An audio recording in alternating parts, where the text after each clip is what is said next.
Well, good afternoon, everybody, and thank you so much for joining us today. And certainly for us as XP, it's a real pleasure to have you here because for some of you who are already familiar with the story, you'll have heard certainly perhaps from myself and from Graham, but very few of you will have met the broader team. And one of the things that we're most excited about is the depth and breadth that we have within the team. So for your opportunity to meet them is really exciting for us.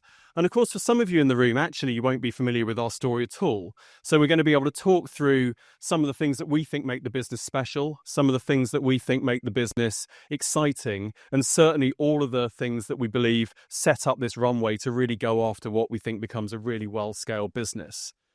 And I think what we have an opportunity to do today, and certainly what we're trying to do today, is go beyond the numbers. So for you, as I said, for those of you who are familiar with us, typically it's myself and Graham talking about the numbers in quite a lot of detail. But actually, that's not really what makes a business. And the numbers are simply the manifestation of all the other good stuff we do. So today, we want to get far more into the way that the brands have evolved, the way we think about games design, the way we think about site selection, really get you under the bonnet, so to speak, of XP Factory. And hopefully you'll leave with a much better idea about what it is we do, with a facility to then go and experience it and feel it at Oxford Street afterwards for those of you that can join. So as we step through, forgive me. Oh, yeah, that's boring. As we step through today, you'll see on the agenda that we're sort of splitting the work. I'm going to touch very, very briefly on some industry trends and where we see ourselves being positioned. But then excitingly, you get to meet the team. So you get to meet Dom, who's going to talk about data. You get to meet Andrew and Sarah, who are doing a double act on brand experience, the evolution of that, and so on.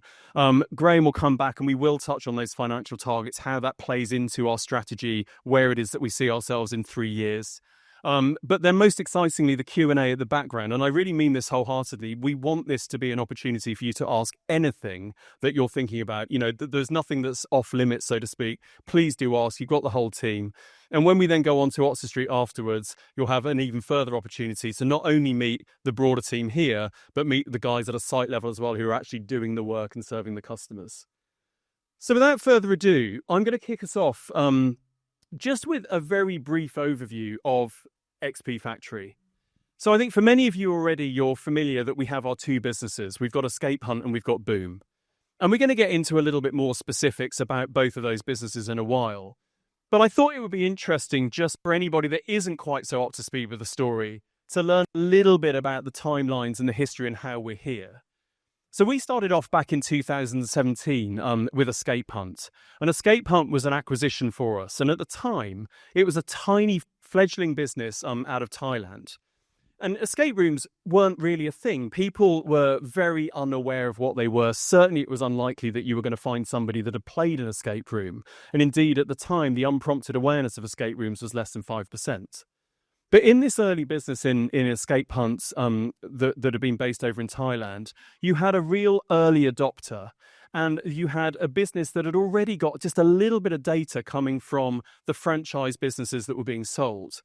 So when we took a look at it, we saw this incredibly exciting opportunity because here was a thing that was, broadly speaking, unknown by customers on the street. Yet for that niche customer at the time that was enjoying escape rooms, my goodness, were they enjoying it. They were incredibly well reviewed. They were exciting. And we felt this opportunity existed to really create something that would allow us to be the standout global leader in that sector, to be the business that brings escape rooms, this niche, out-of-town, underinvested entertainment format, to the masses, bring it prime and proper on the high street, invest properly, do IP deals, bring content to life for brand owners. And indeed, that's what we've tried to do with Escape Hunt. So we'll talk about the specifics a little later. Further into our journey came Boom, and we bought, again, another fledgling business in 2021, the back end of 2021. And really what Boom was at that time was a couple of trading sites, an idea for competitive socializing, but a really exciting property portfolio. And we loved that because we were just coming out of COVID. And at that stage, we recognized that property had never been priced so attractively. Here were spaces like the one we're going to go and see in a few minutes on Oxford Street, which were all-time lows. And so the idea that you could fill into these large spaces with a really exciting competitive socializing format that had a lot of customer overlap with the business that we already had, that clearly had a lot of management overlap for the skills that we had to run Escape Hunt, but also added a lot more too. It added higher volumes, more density. It added another opportunity for Runway. We felt that that was a really good thing to do. So basically, we bought that fledgling business in 2021. We've grown it aggressively since then. And as we stand today, XP Factory has our two brands, Escape Hunt and Boom Battle Bar. So again, for anybody that hasn't yet been to an escape hunt, as I say, we are now very much the global leader in escape the room experiences. And in an escape room, you come together, you bring your family, you bring your groups of friends, you bring your workers, and you come together into our world. We immerse you in our world, and together you're going to crudely find clues, solve puzzles to escape the room. Now, the brand evolution there is really interesting. Sarah's going to talk to that a little bit later, so I won't spoil any thunder. But in essence, it's a highly immersive, really exciting, fun place to be. The business has grown quite significantly now, and so here we have 26 owned and operated sites today. Most of those are here in the UK. In fact, all our UK sites are owned and operated. We have 3 which are owned elsewhere, so we own in Paris, in Brussels, and in Dubai as well. But then internationally, we have a franchise business of 21 additional units. Escape Hunt has evolved beyond the room. So whilst we started very much in the room, in the more traditional sense, actually now we have games that play out across cities, we have games that play at home, excuse me, and we have digital games as well. So the evolution within that business has been really exciting. And again, Sarah will talk a little bit more to that later. Really importantly, the catalogue of games is developed in-house. So we have our games design team in-house. In fact, Tom is here somewhere in the room. There'll be an opportunity to meet him later. Tom, one of our key game designers, is part of that team. So having that IP created in-house makes it unique to us, makes it special, and it coordinates really well with our builds, such that we end up with these world-class experiences. And most importantly, the games now are repeatable and they're modular. So that is to say, we're not going into units and building bespoke every time. Instead, these are modularly prepared games which come together, are built quickly, and in theory can move between sites, although we've not yet needed to do that. Most importantly as well, it remains the absolute highest and best reviewed business anywhere in the sector. So 99% customer satisfaction score, very much sat at the top of the table. In terms of Boom, as I mentioned, we acquired that fledgling business back at the end of 2021. And then in 22, we had this very, very aggressive year for build, where we opened 22 sites on the Boom side, actually a bunch of escape hunts as well, but a really, really big year for build for us. We're very much the market leader in that space, having, as we do today, 26 owned and operated sites here in the UK with 5 franchised. You'll see, excitingly, exactly what we do when we come to go around the corner after this. But essentially, the experience sees you have a variety of games on offer. So we'll have axe throwing, we'll have darts, shuffleboards, pool, beer pong, lots of activities that span lots of genre of customer. But of course, that's underpinned by cocktails, it's underpinned by street food. And the whole essence of Boom is loud, it's vibey, it's fun, it's exciting. And hopefully you'll feel a little bit of that later today. I think excitingly, it's a low capex model, certainly relative to very many of our competitors in the space. Typically, we'll have about £1 million in a site, whereas a lot of others in the competitive socialising space will have many multiples of that, 3, 4, 5 million quid. So it's a really exciting business for us, and obviously that plays out in the return on capital, but we'll touch on that in a bit. In terms of our learnings, of course, it's been a very aggressive site rollout, but we've learned a lot about what works, what doesn't work, where we should go, and now feel that we're in a fairly well-optimized position, certainly as we go forwards. And as we touch on the strategy later, we'll get into a little bit of detail about where we see that runway. And again, very, very highly reviewed business, which is essential for us. So in terms of looking at each business side by side in terms of numbers, what you'll see here, first of all, in terms of space, is that escape hunts are really small footprint relative to Boom. So typically an escape hunt is about 3,500 square feet. We do have some that are smaller. We have a few that are large, a little larger, but typically 3,500 square feet gets you 6 game rooms, maybe 7, and a little bit of reception space. And in that business, we don't need much more. Boom is typically larger for the very obvious reasons that you've got much more game and it's a higher participation business, more customers coming through per hour. In terms of the split of offer, Boom is very heavily led by F&B, as you can imagine. So 50% drink, 5% food, but actually still 45% game, which is very high. And that's important in the mix because, as you would imagine, game has no cost of goods associated with it directly, or at least very, very low. So it becomes a much, much higher GP business than a conventional business in the hospitality space. On the escape hunt side, we do very little outside game. So we have a little bit of drink, absolutely no food. It's very difficult to do food well at low scale. And because we're such a premium experience on the escape hunt side, we would avoid doing anything at all rather than bring the brand value down. So it's 95% game. Obviously, that is a very high margin proposition, and you'll see that in the numbers shortly. But I think interestingly, both businesses sit in and around that £25 per head. Now, the makeup of that is very different. Typically, a Boom customer is in site for longer, drinks extended over a period. Typically, the escape hunt customer is there for their hour with 15 minutes on either side. But nonetheless, you're at £25 a head on both businesses. And I suppose you'll see that in the numbers. I mentioned that Boom is a much higher dense business. Last year we served around 2 million customers, 500,000 on the escape hunt side. So if you did the maths there, you'd be in and around that £60 million of sales that you saw in the accounts. I think really excitingly, the demographics are very, very neatly split, male and female. And I think that's something that you really do want to have in hospitality and leisure businesses. You want to have offers which are, particularly given corporate preponderance, are equally as attractive to male and female. So seeing the numbers split pretty close down the middle is interesting to us. And in terms of that corporate piece, the corporate revenues for Boom are about twice as much in the mix as for escape hunt, circa 15%, which is, for obvious reasons, just our capacity in Boom is much larger. We can host 200, 300, 400 people from a corporate in a Boom, whereas, of course, you're kind of maxed out at about 40 in an escape hunt. And in terms of the typical site revenues, for us today, so an escape hunt site does circa 600,000. It's the average is a little higher than that, whereas an average Boom is around 2 million. But you'll see in terms of the EBITDA conversion, 40% on the escape hunt side and 20% on the Boom side as well. Now, we'll get into more detail on those numbers further into the deck and kind of play that through, but hopefully that gives you a flavour for the types of businesses that we have. I think really interestingly for us, what we have also is a business that for both brands has been spread really well geographically. And so you'll see here, a fairly broad coverage around the UK, a couple of additional sites up there in Scotland. And the reason this is so important for us is because so many competitive socialising brands and leisure brands can operate really well in London or in Manchester or possibly Birmingham, but really don't have a runway stretch outside that, leaving an awful lot of the UK untapped. So for us, it's been really important to be able to prove that you've got flexibility enough in the model that you can have a site working on Oxford Street alongside a site working in Canterbury, alongside a site working in Edinburgh, as well as something down in Exeter.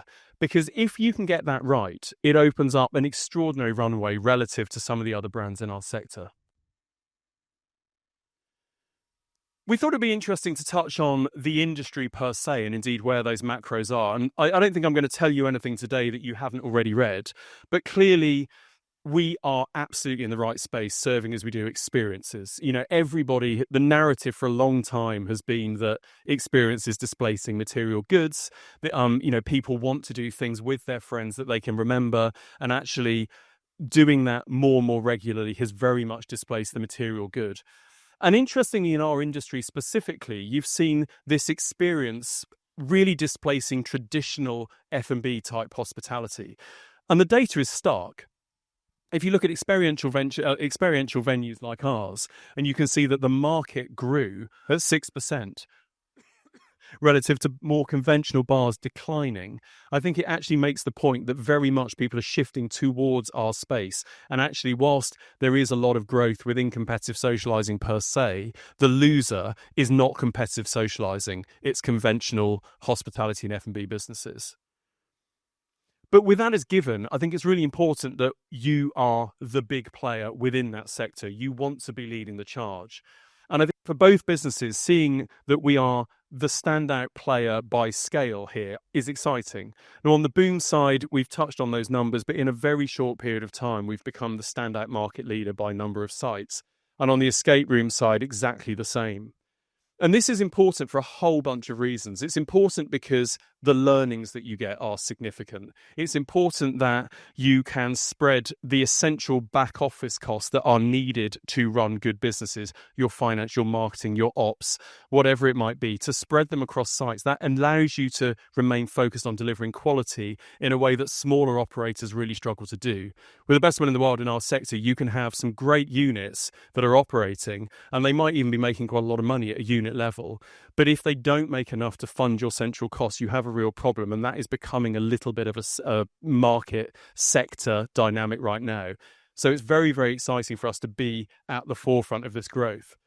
But of course, what it also does is gives you that brand awareness. And the more you grow, the more you become known. And Escape Hunt would be a great example of this, where the escape room industry has grown, not as fast as us, but we become ever more present and ever more known. So when you hit the ground in a new location, you hit it harder, you hit it faster, your sales are higher from sooner. That's a really good thing. So having that scale is really important.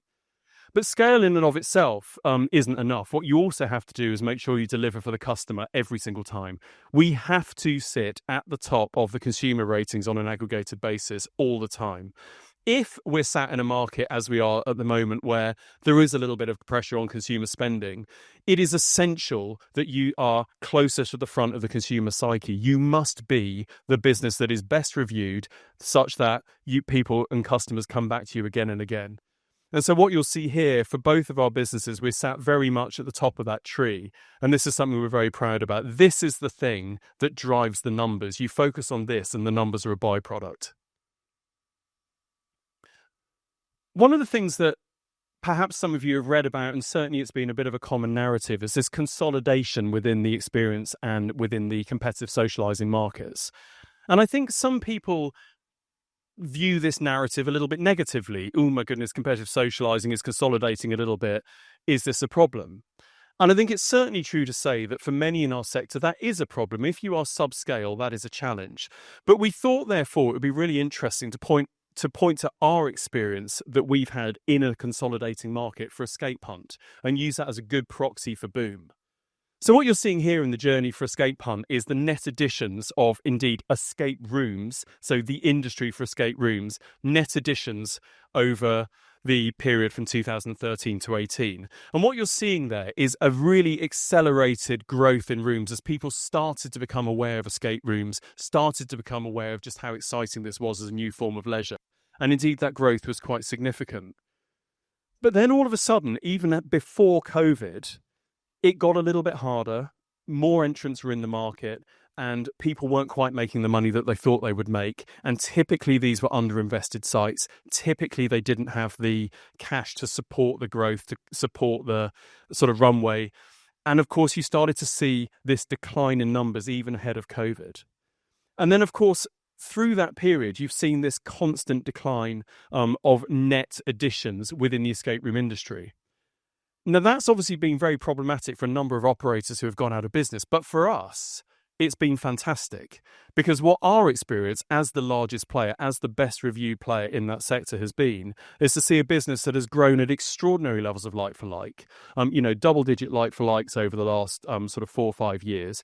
It's seen an ever-increasing level of conversion to EBITDA. It's seen an ever-increasing rate of return on capital, where we're seeing sites trading harder, faster, sat against a lower capital base. So consolidation in this sector has been a wonderful thing for us. And to be that standout market leader has been the thing that we absolutely have benefited most from. And so I would make the same point. It's earlier days on Boom, but I would make the same point that having, as we do, the 30 sites that trade well, that make a lot of money, this is a very good place to be for us in a sector that is possibly a little weaker than it was. And of course, all these things combined, that is, sitting at the top of the tree in terms of site numbers, sitting at the top of the tree in terms of customer review, and sitting at the top of the tree in terms of balance sheet and covenant strength, have led landlords to like our businesses more and more. And this is self-fulfilling. So what this chart here is showing you is what the level of landlord support to Escape Hunt has been over time. We use Escape Hunt because it's the older of the businesses. We've got more history. Of course, Boom is younger. But over time, when we started off, we got next to nothing from landlords. When we went to landlords and said, look, we've got this great idea, what we want to do is lock some people up in a room and see if they can get out. Everybody looks at you in the most extraordinary, oh my goodness, we don't want that in our scheme. So you have to take the sites you're given. Well, now everybody wants us. It is a clean operator. It is well reviewed. It is additive to schemes.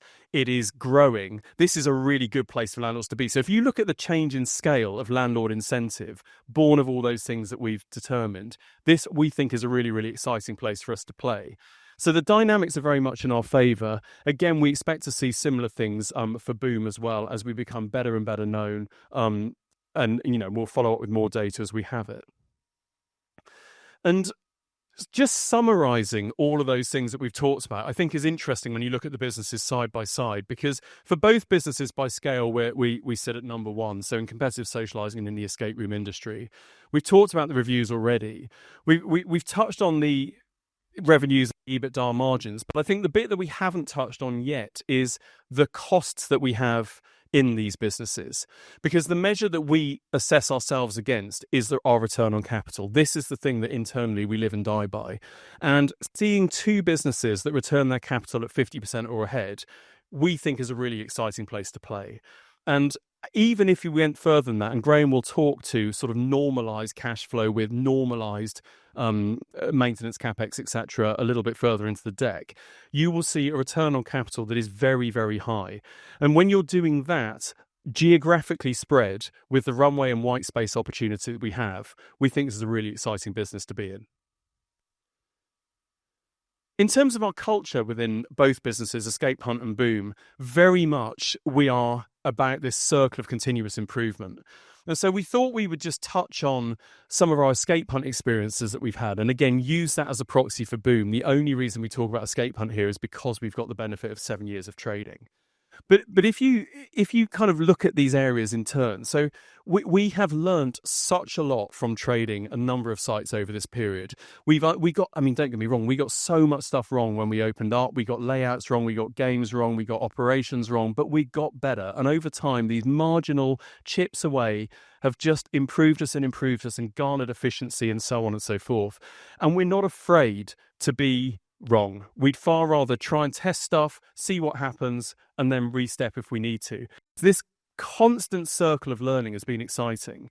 And it's taken us to create incremental revenue streams. We touched on those a little bit earlier for Escape Hunt, getting outside the room, into cities, into digital. These are all incremental things that are great. In terms of efficiency, we put a massive investment into technology in Escape Hunt, and we saw what was previously a one-for-one relationship between a game and a games master morph into one games master for 2 games up to 3, even at the margin up to 4, all in the technology. Well, that's had a massive effect on the way that we can run our labour, how efficient we are as a business. In terms of the competitive advantage, this is really stark now. Competitor numbers are on the decline. Our numbers are on the way up. And Andrew will talk to the detail here in a little while. But, we go into new towns now. Competitors close very quickly. We take all the business and flourish and hit the ground running. So the market has moved for us. And of course, this scale, as we've talked about, really in all aspects is the thing that allows us to keep investing in product, in design, in quality, in moving the dial. So all of those things together have actually manifested themselves in quite a stark increase in economics over a fairly short period of time. So if you look at the average performance in 2019, where a box was doing £490,000, you've seen that grow by 35% to 660 on average. These are based on the average numbers for last year. We talked a little bit about where that labour saving is coming from. We talked about that efficiency through tech, through learning, etc. But you're seeing labour coming down from 37% to 30%. In terms of the other costs, broadly speaking, the same, i.e. you are entirely leveraging that fixed cost base with incremental sales. Great place to be. The manifestation of which is site EBITDA, which has moved from just over £100,000 per site 5 years ago through to 270, which was the average last year. So seeing that margin improvement of 19 percentage points to a business that's now throwing off 41% EBITDA. So quite spectacular numbers, I would suggest.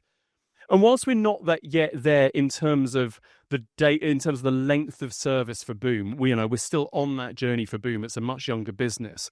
Already, we're starting to think about it in exactly the same way. We're starting to think about it through this analytics lens, through this hypothesis testing lens. This would be an example of where we start to learn, where Dom, who's talking to us in a moment, has gone through and he's looked at every game that we have available to us in the site, and he's trying to understand what is the marginal additional benefit for every incremental incidence of a game, i.e. if I've got 3 darts lanes and 3 axe lanes, am I better off putting in dart lane number 4, 5 or 6, or am I better off putting in axe lane 4, shuffleboard 3, whatever it might be? So we've got into understanding where that marginal return per square foot is coming from, and this kind of learning allows us to rejig sites, move things around, expand games capacity, create capacity, and so on. We only use it as one example of many, but this whole culture of hypothesis testing, of learning, of growing is very much kind of what gets us out of bed every day.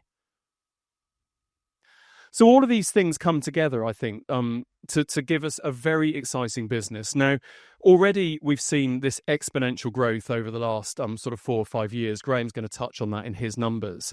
But I'm just going to leave you with this idea here that we are absolutely on track to deliver another very significant period of growth over the next 3 years. We went out quite publicly about 6 or 7 weeks ago and said by the end of 2028 we'll be having a business that's doing £90 million of sales at a 15% EBITDA, which will run rate 100 million at £15 million of EBITDA.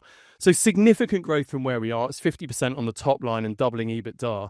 But most excitingly, it's born of the learnings that we've had. It's born of the runway opportunity in the white space that we see. It's born of a bank facility that allows us to get there whilst maintaining less than 1% net debt to EBITDA.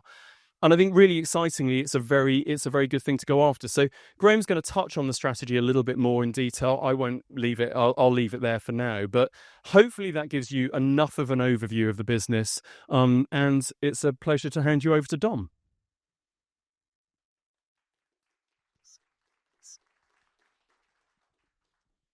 All right, thank you, Richard. Okay, moving on to section, which is use of data and learnings. So my role here at XP is strategy and corporate finance director. In a word, that is essentially looking into the data and seeing how we can improve things, how we can make sure we get every incremental marginal return, as Richard says, or simplistically, data. And that's been quite a common theme of mine throughout my career. Started out as a pricing consultant, moved on to be an investor for 8 years or so. So I've sat on both sides of this metaphorical line. And really, as an investor, what I found was the best companies I always used to look at, used to know everything about their business. So they do that by A/B testing everything. And then once you really, really understand your business, that is when you can micro optimize everything and really get those little 1% that make all the difference. Loved being an investor, but really was super interested in wanting to help build something and be part of a growing, exciting business in an industry that I'm passionate about. So reaching out to XP was actually a very targeted approach on my side. Thankfully, Richard and Graham didn't throw the door back in my face, much to their later dismay. But yeah, I've loved it ever since, and it's a super interesting job. So moving on to why I'm here. So as Richard says, we are the market leader, and that is a great thing for me because that means a huge amount of data to analyze and really kind of try and push the business forward. But more importantly, arguably at least, it's great for the business because obviously it means scale, means we can test and learn across a huge number of sites. And these findings really have driven our strategy going forward. So what have we learned so far? Obviously, we've got a very large number of sites, which means we have quite a good understanding, at least if I'm doing my job correctly, of what makes a good site. So there are a number of indicators that go into this. And those are kind of blurred out here deliberately for commercially sensitive reasons. But the kind of things that go into this, as you'd imagine, catchments, affluence, demographics, And this provides quite a strong predictive power of how a site is going to perform before we open it. So that's great, obviously, in terms of informing and on screening potential cities, but it's also very helpful for working out what kind of rents, what kind of cap cons we might be willing to accept in order to hit our returns criteria. So would love to dive into some specific details on what works for both brands, starting on the escape hunt side. And I like to think of this in two brackets. So firstly, macro location. So what kind of town, what city does this work for? And for escape hunt, we're actually incredibly fortunate that it's worked for a very broad selection of sites in different catchments, in quite varying affluences, very varying competitive environments as well. And then when you zoom in on the micro location, so i.e. where within the town or city it might work, we're quite destinational here. So we get customers that typically come from, on average, around 10 kilometers away. Most of this is pre-booked, so we don't necessarily have to be in the uber prominent locations. And finally, we are more flexible in terms of our orientation, certainly versus traditional retail. So our sites can have quite differing size of rooms, which means, again, we can be quite selective on which types of sites we get. And all of that is just to highlight that we can be very opportunistic on sites with quite attractive property deals, cap cons, rent-free periods, and stuff like that. So what's the evidence for this? So just this chart on the left-hand side shows our EBITDA margin by escape hunt sites. And what you can see here is that it's remarkably consistent for a leisure and hospitality business. So our weakest performing sites, around 20% EBITDA margins. All sites are very strongly profitable, and actually 18 of the 20 are above what we were originally targeting in terms of EBITDA margin. The remaining 3 immature sites, I would be absolutely stunned if they aren't in this range and towards the top end, because they've all started quite well as well. And what we're actually finding, as Richard alluded to there, is that our speed to maturity, our mature return on capital employed, has been improving with successive cohorts. So this chart shows net return on capital employed by cohort over time. And this really is the impact of learnings. So we know how to open a site now. We've got a phenomenal marketing team who have really honed it down, and we can really hit the ground running. But also it's operational learnings, build costs has come down, and profitability has improved. And like Richard said as well, obviously landlord incentives have been going up, which helps that side of the equation as well. So all a very encouraging situation. And then diving in, I'd love to dive into a specific example of this. So Escape Hunt Worcester, I think, is a really good illustrative case study here. It's a site we opened last year. In terms of macro location, it's relatively uninteresting, to be honest. It's pretty average, marginally below the UK average salary. Actually, our smallest catchment population within our estate, so 100,000 people. And in terms of micro location, yes, it's centrally located in a great scheme, but it's on a second floor. It's recessed. It's not a lot of naturally passing foot traffic. And it would definitely be a very awkward shape for traditional retail. So it's a bit of an L shape, not your traditional kind of square box format, which you would need for a traditional retail store. So as a result, the site was unlet for the prior to when we took over, for around 7 or 8 years since the scheme has been opened. So because we've got our shrewd negotiator, Mr. Jacobs, over there, we attained it on pretty attractive terms. And we've also worked with the landlord to boost some of the natural limitations. So signage, which is very important, frontage makes a big difference, and that has really helped there. So how has this performed? And again, I think our content really is a step change from competitors. So typically higher bills, higher maintenance budgets than everyone else, and that is reflected, I think, in customer numbers. So this chart here shows a very loose proxy for customer numbers, which is review frequency. So this is number of reviews per month, and we're averaging around 6 times our local 4 competitors combined. and also in review score. So again, as Richard mentioned, we are generally ahead of our competitors in most markets. Interestingly here, and this is indicative of a lot of locations where we open, our local competitors face quite significant challenges, particularly when we open. So one of these 4 locations has, and our most centrally located, probably our most direct competitor, has closed since we opened. Another 2 are, to be honest, very small operators, but operate very compressed hours. And the final one is in an out-of-town bowling centre. Many of you may know which one that is. But again, not really a direct competitor. So this is all to say, yes, we do gain a little bit of share, but in reality, we're generally creating a market when we open a new site. And you can see this in terms of our unit economics and our revenue. So what I find quite encouraging here is that our revenue, obviously it's early days, we've been open 6 months or so, but since opening, the black line shows our average 2022-2023 cohort in terms of revenue per week since opening.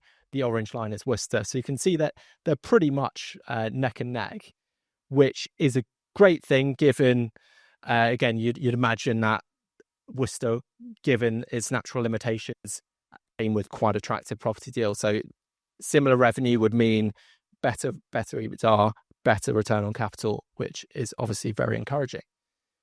So in summary, on Escape Hunt, we can be successful across a broad variety of sites.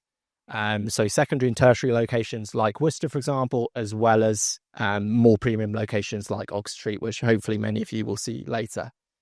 And this means we can be incredibly opportunistic depending on what kind of rents and what kind of capcons we can get. So as a result, we strongly believe that our runway is a lot longer than we originally expected. So we originally thought there'd be maybe slightly north of 50 Escape Hunt sites long term in the UK. We now think that's north of 100, given what we've seen so far. And just as a few simple sense checks on this, so 100 towns and cities with a population of over 100,000. So for reference, that's Worcester is 100,000 people. There's 100 of those around the country. Some of these we think can contain multiple escape hunts. London's a very obvious one, but even in less affluent, smaller catchment cities like Norwich, for example, we were able to operate 2 very successful escape hunts there as well. And obviously, we've not explored anything below 100,000, but I'd be very surprised if something below that level in an affluent catchment wouldn't work as well, given what we've seen so far. So all of that gives us quite a lot of confidence in being able to achieve the 8 to 10 new sites per year that we've set out previously. And that would get us towards our 30 million of revenue come FY28, as previously discussed. So looking at the same thing for Boom, and again, thinking about the macro location. So here, what really works best is these population dense urban areas. And zooming on the micro location, here prominence is much more important than it is for Escape Hunt. So we get much more spontaneous bookings, more walk-ins. So you really need to be much more front and center. And so site visibility, naturally passing foot traffic, these are the things that really drive our best sites. So these types of locations are the ones that we're going to be targeting going forward.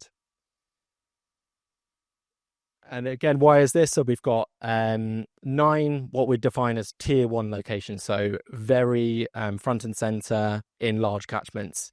And these have all exhibited very strong unit economics. So across the board, a very encouraging sign. On average, they've attained so far 450k EBITDA, and you compare that, again, looking mainly on return on capital, compare that to a net build cost of around 700 grand.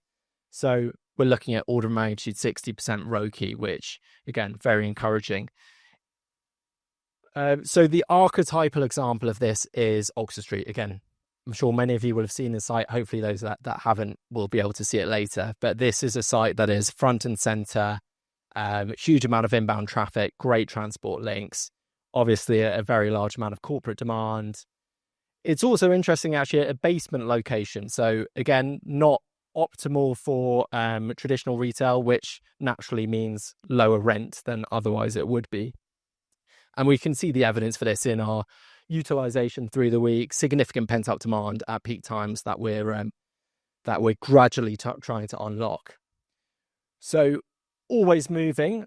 As Richard says, we don't typically get things right 100% day one. So there's always improvement we can do. And that's the type of thing we're looking at doing. Richard gave the example of unlocking incremental lanes where there is pent-up demand. In Oxford Street, that pays itself back incredibly quickly because this stuff gets booked up Thursday to Saturday every evening, and all day Saturday pretty much.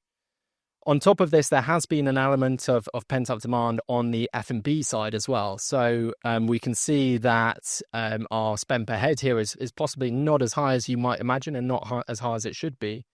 Again, we've been gradually unlocking that with operational learnings. We've reoriented the site somewhat to free up a bit of that capacity. And again, that has really started to pay dividends. And finally, I've just mentioned corporate sales, which has grown incredibly strongly for Oxford Street. So you put that all together, and that explains this chart here on the left-hand side, which shows how Oxford Street's revenue has trended over time, and a nice little bottom left to top right chart, which I think we can continue. We're definitely not optimized in terms of every single square foot. We haven't maximized our profitability. So we're constantly looking at ways that we can improve that, obviously without impinging on customer experience. So we don't want to just throw in a load of assets because they'll make more money. We need to make sure that we do this in a very sensible way whilst keeping experience very, very strong. So want to briefly touch upon another example, though this will be mentioned in more detail later, just because I'm conscious that Oxford Street is somewhat of a unique case study.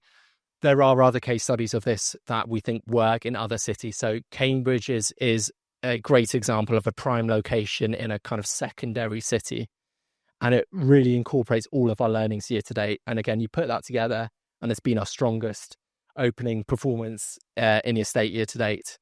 No prizes for guessing which number one was. So all of that put together kind of feeds into our targets. So prioritizing these really high return, high footfall prime locations. And we think we can do around 2 to 4 of these per year. And that will drive us towards our 2028 targets of around 60 million of revenue. So that's a brief justification of our strategy. And to summarize this section up, we do have the market leadership, which gives us a phenomenal access to a large amount of data, hopefully doing a little bit to unlock some of that and really make use of that. This is being used to drive decisions on a day-to-day basis, but also in terms of new site openings. And all of this has been brought together to drive the strategy forward. So accelerating escape hunt, given our strong returns pretty much across the board that we've seen there, and prioritizing these really prime boom locations where the returns have been exceptionally strong. So thank you all very much for your time. I'd love to pass on to Andrew and Sarah to talk through a lot of the fun stuff and how we really bring the brand to life, and it's super interesting stuff. Thank you. One of you says, you've got your own. Good afternoon, everybody. Let's go forward to the next slide. I'm Andrew. I'm Sarah. Brand experience evolution. Okay, so I'll give you a very quick introduction to me. I have been here since the very first day of this business. Before XP Factory, I started Giraffe Restaurants. For any of you that may remember that, there's not a lot of that left outside the airports. And went on the full journey there, selling it to Tesco in 2013. So I have quite a lot of sort of history in this sector. Before that, obviously, I was doing other things in the same sector. So. Hello, everyone. I'm Sarah Lloyd-Baker, and I'm the Chief Content and Marketing Officer here at XP Factory. Basically, that means I look after the marketing team, but also the internal studio that we have that designs our games and looks after all our graphic design and things like that. I joined the business back in 2017, so almost the beginning, but not quite. A few weeks. A few weeks. Well, it's a couple of months, I think, but yes, almost the beginning. I obviously I have this hospitality and leisure experience since I've been with XP, but I have multi-industry experience. I've worked across various sectors, starting off in consumer products, where I worked from Reckitt's on the grad scheme. I then moved into soft drinks, had the great privilege of working on some fantastic soft drinks brands. If anyone remembers Tango in its heyday, the ultimate challenger brand, I had a lot of fun working on that brand. I then moved into TV and media, Nickelodeon, the kids' TV channel, and IPTV streaming at BT, and then finishing before coming here with NBC Universal, looking after a lot of TV channels across EMEA. So I have quite a strong entertainment background as well, which is one of the things that excited me about this opportunity when I first met Richard. I tend to champion the customer, brand and innovation due to the sort of mix of roles that I've held, and I've worked very much across both B2B and B2C audiences, which is incredibly useful working in hospitality and leisure. I'll give you that. Okay. What places were you? So Andrew and I are going to do a bit of a double act. We're going to take you through our journey since 2017 on both of the brands, starting off with Escape Hunt. I'll try not to repeat too much of what Richard said as well. But this is Escape Hunt back in 2013. It's very humble beginnings in Bangkok, as you can see. It really is an idea at that point. It's a concept, and it was a proven concept. It had great customer appeal, and it was an emerging category with that was very highly attractive. And when I first met Richard and we talked about this, I could really see the potential. I think he asked me to do a presentation. I got very carried away with all the opportunities that you could immediately see with this. And what we did was we took that appeal and we basically created a brand new mainstream entertainment experience brand. I think that's at the critical point, the mainstream element. And when we first started operating in the UK, we very much followed the category norms, all the category rules, right? And we had locks and padlocks, and where, it was this whole idea of being locked in and, you must escape the room. And that really sort of also plays a bit on peril and fear, but not necessarily in the best way. And we quickly realized that actually that wasn't the opportunity, and that the opportunity was a mainstream opportunity around a sort of positioning, if you like, of positivity and escapism. And so we quickly moved from this idea of escaping from to the idea of escaping to. And we replaced the locks and the padlocks and the being locked in with this idea of stepping into new worlds, of colour instead of darkness, a sense of mission. So it wasn't about, escaping the room. It was a much broader and much bigger idea than that. You have a sense, any team missions, basically, and really the sense of adventure. And so we have our customer line, brand line, there we invite our customers to live the adventure. And you can see this sort of evolution, if you like, in our comms, in our fit out, in all aspects of the brand. Here, our interiors on the left, you can see is very sort of heavy set, thick, traditional furniture with muted colours. And we've moved to this lighter, brighter, much more contemporary and energetic aesthetic. You can see that in our comms. It's a bit challenging, that language on the left. You versus time. Who are you backing? It's not. It's not particularly inviting. Frontages too. That's Leeds and Bristol. Thank you. on the left, you can see the padlocks, the darkness being blacked out and moving to frontages where we can, where it allows for there to be visibility and accessibility and much more welcoming. This is a bit of a sneak peek of Canterbury. And, one of the key things about being an entertainment brand is that content is king, and content is really important. So we try to make as much of our content as possible on our frontages, again, where it allows. So you can see here there's a really good display of all of the different types of game themes that are on offer.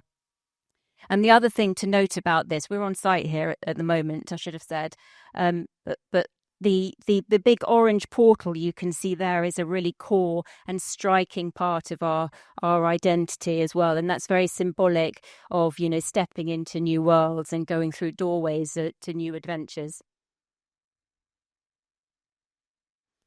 And that brand really is very much rooted in our content strategy. I said, for an entertainment brand, content is king. And I'm not going to go through all this, but I thought it'd be interesting for you to just have a bit of a look. These are the kind of things that we think about when we are developing a new game theme. And we don't just pluck them out of the air. We actually think about what are the criteria we need to consider to meet our audience's needs. So the ones I do want to pick out are the first one, which is mainstream. I talked earlier about this being a mainstream opportunity. And so the content that we create isn't niche. It's not abstract. It doesn't require these complicated sort of backstories for a customer to understand. They're inclusive and accessible to the mainstream. And that brings me on to the next point, which is around them being instantly recognizable.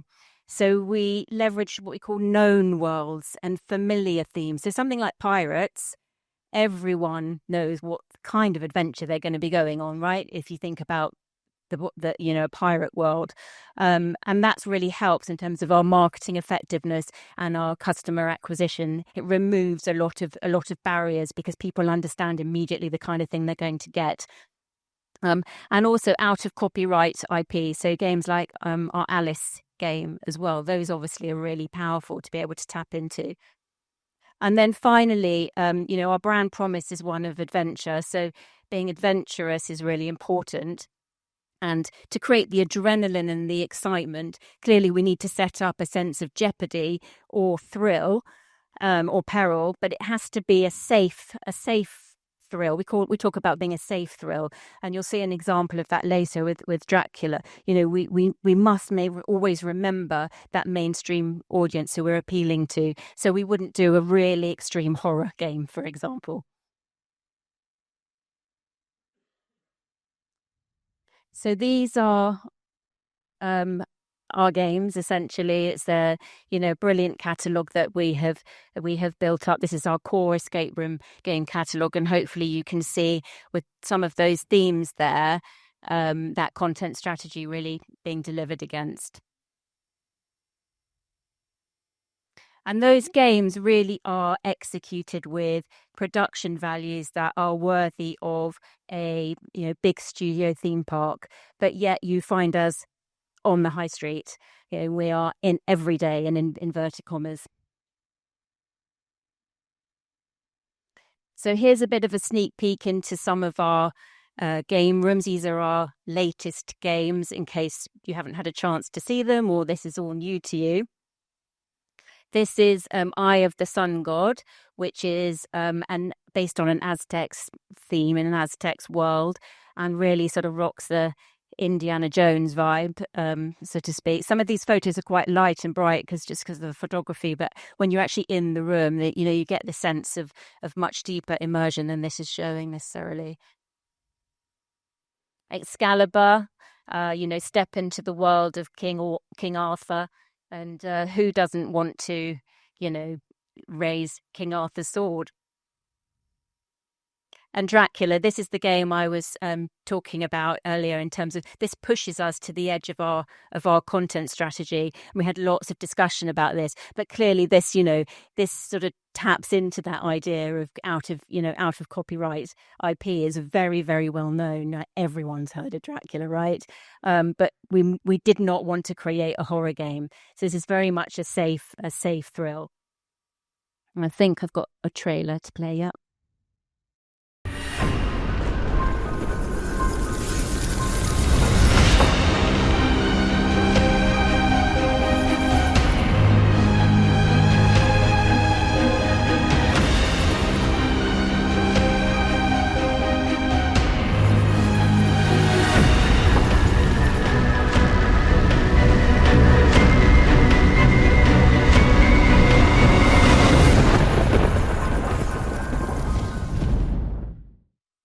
Hopefully no one was too scared by that. And the quality of those games is obviously borne out in our review scores. Richard's talked about them. Dom's talked about them. We're really proud of them. It's obviously not just the game though that gets us these scores. It's also our brilliant hosting and art by our site teams too. So it's a combination of those factors that gives us this great scores. And so this is a pictogram of Sarah and I at the beginning of the business, because as fantastic as those slides look now, it wasn't always so. And I think when we started at the very beginning, we had underestimated the cost and the complexity and the time actually to develop the games that you've just seen. So we over the last sort of 7 years or so, what we've built up is both scale, but with that scale comes a degree of IP, which I think is tremendous, but also real barriers to entry. And I think one point just to mention as well, where you saw the pictures, but the difference between the video and the pictures was it shows you, if you saw in the video, the degree of tech that is actually in these rooms, and the lighting and the sound and the interactivity, which obviously the pictures won't convey. Okay, So that know-how and that sort of capability, I guess, around our secret sauce, was difficult in the beginning. But as Andrew said, that is what we believe will create, high barrier for entry for others trying to do this at scale. Back in 2017, I guess one of the first things we needed to do was create some games, right? And it wasn't as easy as it might seem. You can't just go out there. Well, back in 2017, you couldn't anyway, go out there and recruit an escape room games designer, right? It was a new category. And the escape room designers that were out there would be independents, and they would be owners of their own businesses, and they would come up with their game, and they would passionately craft and produce that game, and they'd make one game. And obviously that wasn't what we needed. We needed to be creating, but we needed creativity that was scalable. So we made some sort of mistakes, I guess, in the early days in terms of how we resourced this. And then we quickly learnt that we needed a melting pot of skills. And there's just some of them listed up there. And we built our internal studio with all this wonderful creativity. Some of those things we do internally. Some of them, we have a network of specialists who we work with because it just doesn't warrant having that kind of expertise in-house. But not only creativity is important in terms of the design process, getting customer insight and operational insight fed back into that design process is also fundamental. And I think the golden ticket for us really has been finding talent from our site teams. We have uncovered some amazing talent in our site teams who have been attracted to come to work with us in Escape Hunt because they love gaming and the things that we do, and they've experienced our product, and they've been running sites or operating games, And they just happen to have like games design degrees or, amazing animation or illustration degrees too. And so we've run a couple of sort of search for the next generation of games designers, and we managed to find some brilliant talent there, which really makes sure we get this constant loop of customer and operational insight fed into the design process. So a little bit on how we got the games built and how we evolved.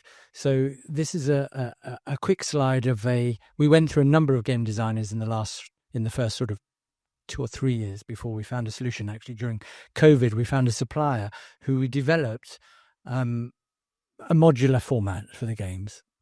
And this was also a huge step for a number of reasons. One, the games could be made off-site, so you didn't have to have quite so many workmen on-site constructing the games. It made it faster, it made it easier to install, and very importantly, it made them consistent. So along with the scale that we were aspiring to at that time, we were able to deliver consistent games. And very importantly, we suddenly find ourselves with transportable games, which I think Richard mentioned before, but it has an impact on the return on capital, because it means if we were to exit a site, as we have once or twice, or we want to change the games out, these things can be taken out. Whereas the first few games were effectively a sunk cost. At the end of the lease, they'd be part of the strip out. Next slide. Okay, so let me talk to you a little bit about our learnings around the sites. These photos are sites that we did at the very beginning, where you can see the starting point is we were a startup practically in this country, so we took what we could get. The first site was Birmingham. It's a retail frontage that goes up to a first floor. That was the sort of shtick at the time for all of the escape room industry. Not a particularly nice centre, still trading. It's not the site that is generating 20% EBITDA. It's generating a lot more, and it has done ever since, and we haven't changed any games. And interestingly, just in terms of the performance, this is a site that has only 4 games, because there are 2 games that are doubled up. So we only actually have 4 different games in this, in terms of different actual games in this site. It's still performing 6 or 7 years later fantastically. The second example just worth mentioning was Edinburgh, where we were testing and trialing these sites at this stage. It was all about learnings. We thought this was a site in the middle of Edinburgh, which was a townhouse. We took the tall townhouse. The learning from this was we didn't have a frontage. We had a doorway. So this site actually struggled a little bit for a while, and we got the opportunity to relocate into the boom, which I'll come to later. So we gathered lots of learnings from the early sites, and you won't be surprised to hear that the learnings were very simply, if we had these 4 or 5 levers, if we dialed up these levers, the sites reached their mature business case faster. There's a better frontage, better visibility, higher footfall, and relevant adjacencies in terms of leisure, F&B, cinemas. The sites just got to where we wanted them to get to faster, and there hasn't been a single case where that hasn't happened. Not one of our sites. So that's not to say that those are the only sites that we do, but certainly, as you saw in Dom's slide earlier, all the sites are making fantastic metrics. Finally, of course, we are able, as Richard mentioned as well earlier, because of scale, because of the performance, because of the desirability for leisure from landlords and a stronger covenant, we are obviously able to get better sites.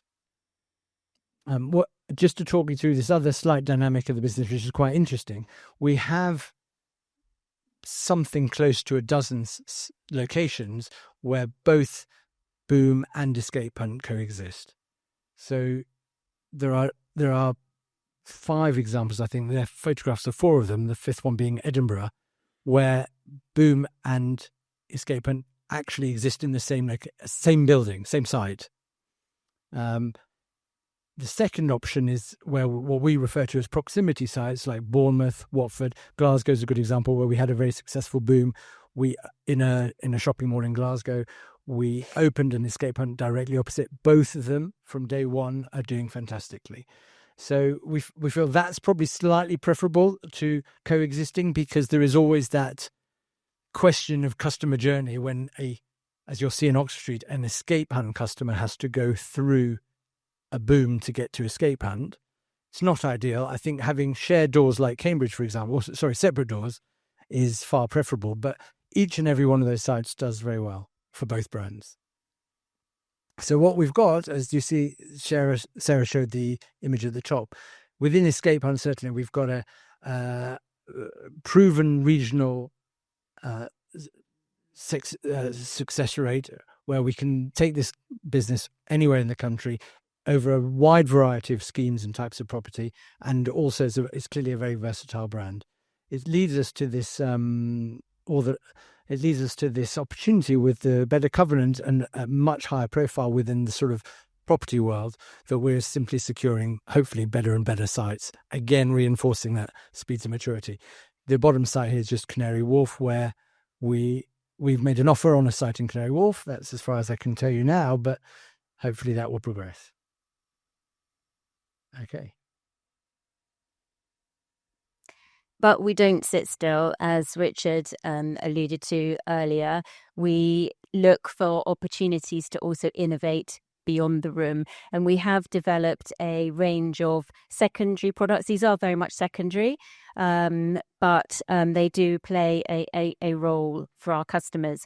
So we have here things like City Hunts, which are games that you play out on the streets with an action pack, if you like. In this case, it's an Alice basket, you can see in the bottom right, which is full of props and a tablet, and you go out on a team mission, as we talked about earlier, against the clock, and you interact with the environment and you discover the city in it. So it's basically escape room on the streets. And then we've got, printed packs, puzzle packs that people can buy in venue, corporate digital games, even an advent calendar. And these products allow both a deeper sort of brand engagement, which is obviously fantastic, but also a lower price point than our core escape room games, which is obviously allows customers to enter the brand at lower risk, if you like, and give us a try. And obviously, we're always constantly looking at how can we create better and better games, but we also look at how do we level up the experience as a whole. And in Cambridge, if anyone gets the chance to go to Cambridge, that's obviously our most recent opening. And there's a couple of things that we've done there that we feel have been, really moved us on, like, yet again. The first one is these themed doors that we have brought in, to much excitement amongst the site teams. No prizes for guessing which game this one is. But now as you walk down the corridor, you basically see all these themed doors, which are symbolic of the worlds that sit behind them, which means as customers, explore our site, they also see, other games that they might want to play, and they get excited by them, particularly if you consider that the purchase journey is often done by one person. So one person goes through that online journey and sees the range of experiences that we have on offer. Then the second point here is about sound. We've been doing this now since 2017, so we've got 7 years essentially, all those games of music IP. So music that we own, that features in our games, and we are playing this up the stairwell into the lounges. It's sort of pulse racing, very exciting music that drives, a great sense of anticipation when you arrive at the site, from the moment you sort of step through the door. If you think very much like, being we're in a queue for a theme park ride, when they're playing that music and you're sort of standing there, you're moving. Obviously, it's not like that. You'd have to queue to get into escape hunt, but it's that same sort of sense of excitement that builds up. And then also other senses, we're currently exploring the role of smell. And then we have recently developed and launched a range of themed cocktails, making the most of the bar capability we now have with Boom. So themed cocktails that link to each of the room themes, which obviously offer a nice Instagram opportunity, but also for a customer that really, really helps with, making this experience fully memorable. So that is Escape Hunt. I'm now going to talk to you about Boom Battle Bar and the brand evolution there, which actually is not dissimilar in terms of the start of the story, in that it was very much a blank canvas in many respects. I think Richard alluded to this earlier as well. There was very like Escape Hunt, there was a concept with proven, customer appeal. It had, we had a few sites. There were a few sites. Customers were going along, enjoying themselves. When we acquired the business, we thought, okay, well, this is a really great brand name. We really like the idea of modularity, the fact that there's not just one game that we're focusing on, and there was this strong property pipeline. So we thought, well, this is something that has, real potential for us. However, when we started operating, obviously the category started getting lots and lots of competitors, and we quickly realized that, it would be really, really important for us to build a very strong brand for defensibility of the business. And we recognized that the early place we were playing, which was around this idea of battling and competing, was not enough. And we needed to add sort of an emotion to the brand. A strong brand is ultimately a strong feeling, and we needed to bring that to the business. So we needed to add the boom to the battle. And so we went through this exercise of trying to work out what does this look like. And we realized that across the estate there were sort of pockets of best practice that were going on. There was stuff that was happening that was really, really working with customers. Customers found really exciting and really appealing, and it was driving great customer satisfaction. So we sought to understand what that was. And we worked very closely with our site teams and our ops teams to really get under the skin of that and to articulate it so that we could bottle it, essentially, and then we could share it, amongst the rest of the network and deliver something consistently. And that is the boom. So, what really is the boom? Well, the boom is the feeling that we awaken in our customers that makes our brand really unforgettable.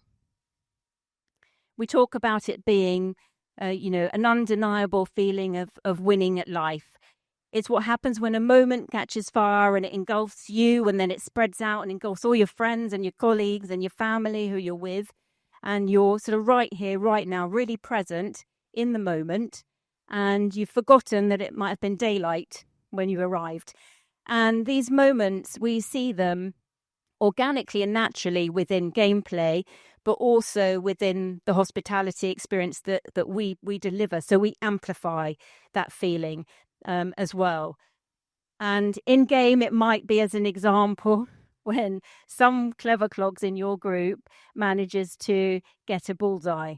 But equally, it might be when someone more like me just manages to get the dart on the board for the first time. So everyone's boom is different, and it's expressed in different ways, but ultimately it's united by that common feeling. It's a bit of a video to play.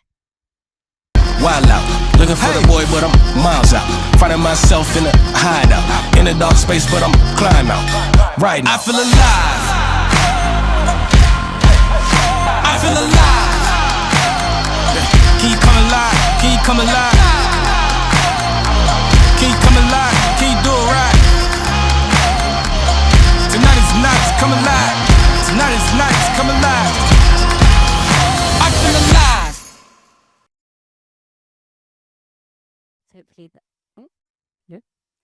Hopefully that gives you a bit of a taste of the vibe that the teams create.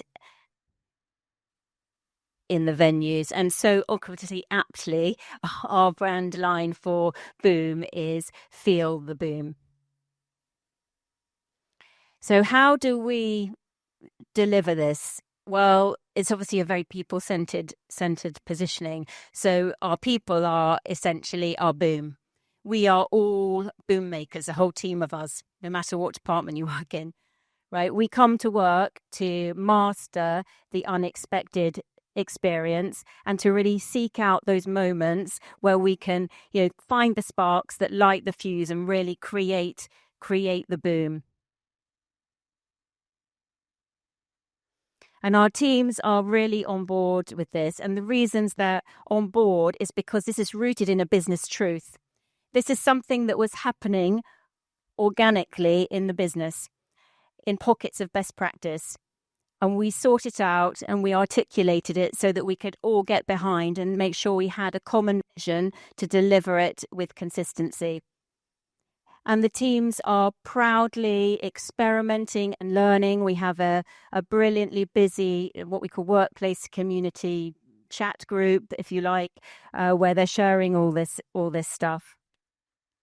But we do realize that, this is a journey and we're not there yet, although our customer scores are still really great. So, we know that we can build on this. So I've talked about, really building brand defensibility through upping that, our game around the intangible assets, the emotional feelings of the brand. But a distinctive brand experience really needs a distinctive visual identity as well. And so working on our intangible assets was really important. And on the right here, you can see this is the brand that we acquired. It's inconsistent, obviously. This is a brand in its, very, very early days, still finding itself, experimenting, a very, very young brand. But in order for us to scale quickly, we had to hone this identity. And with time and consistency and understanding what was working, that visual distinctiveness is growing. And obviously that's really important in terms of differentiation with customers as well.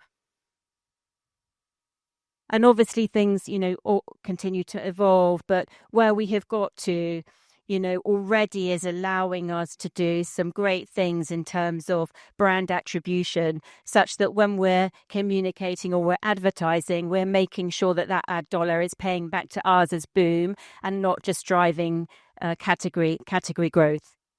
This is the launch campaign that we did for Cambridge, and you can see Boom there. Boom is big, it's bold, and it's very high energy. And that's actually, we started rolling out a little bit on signage as well. So this is the O2.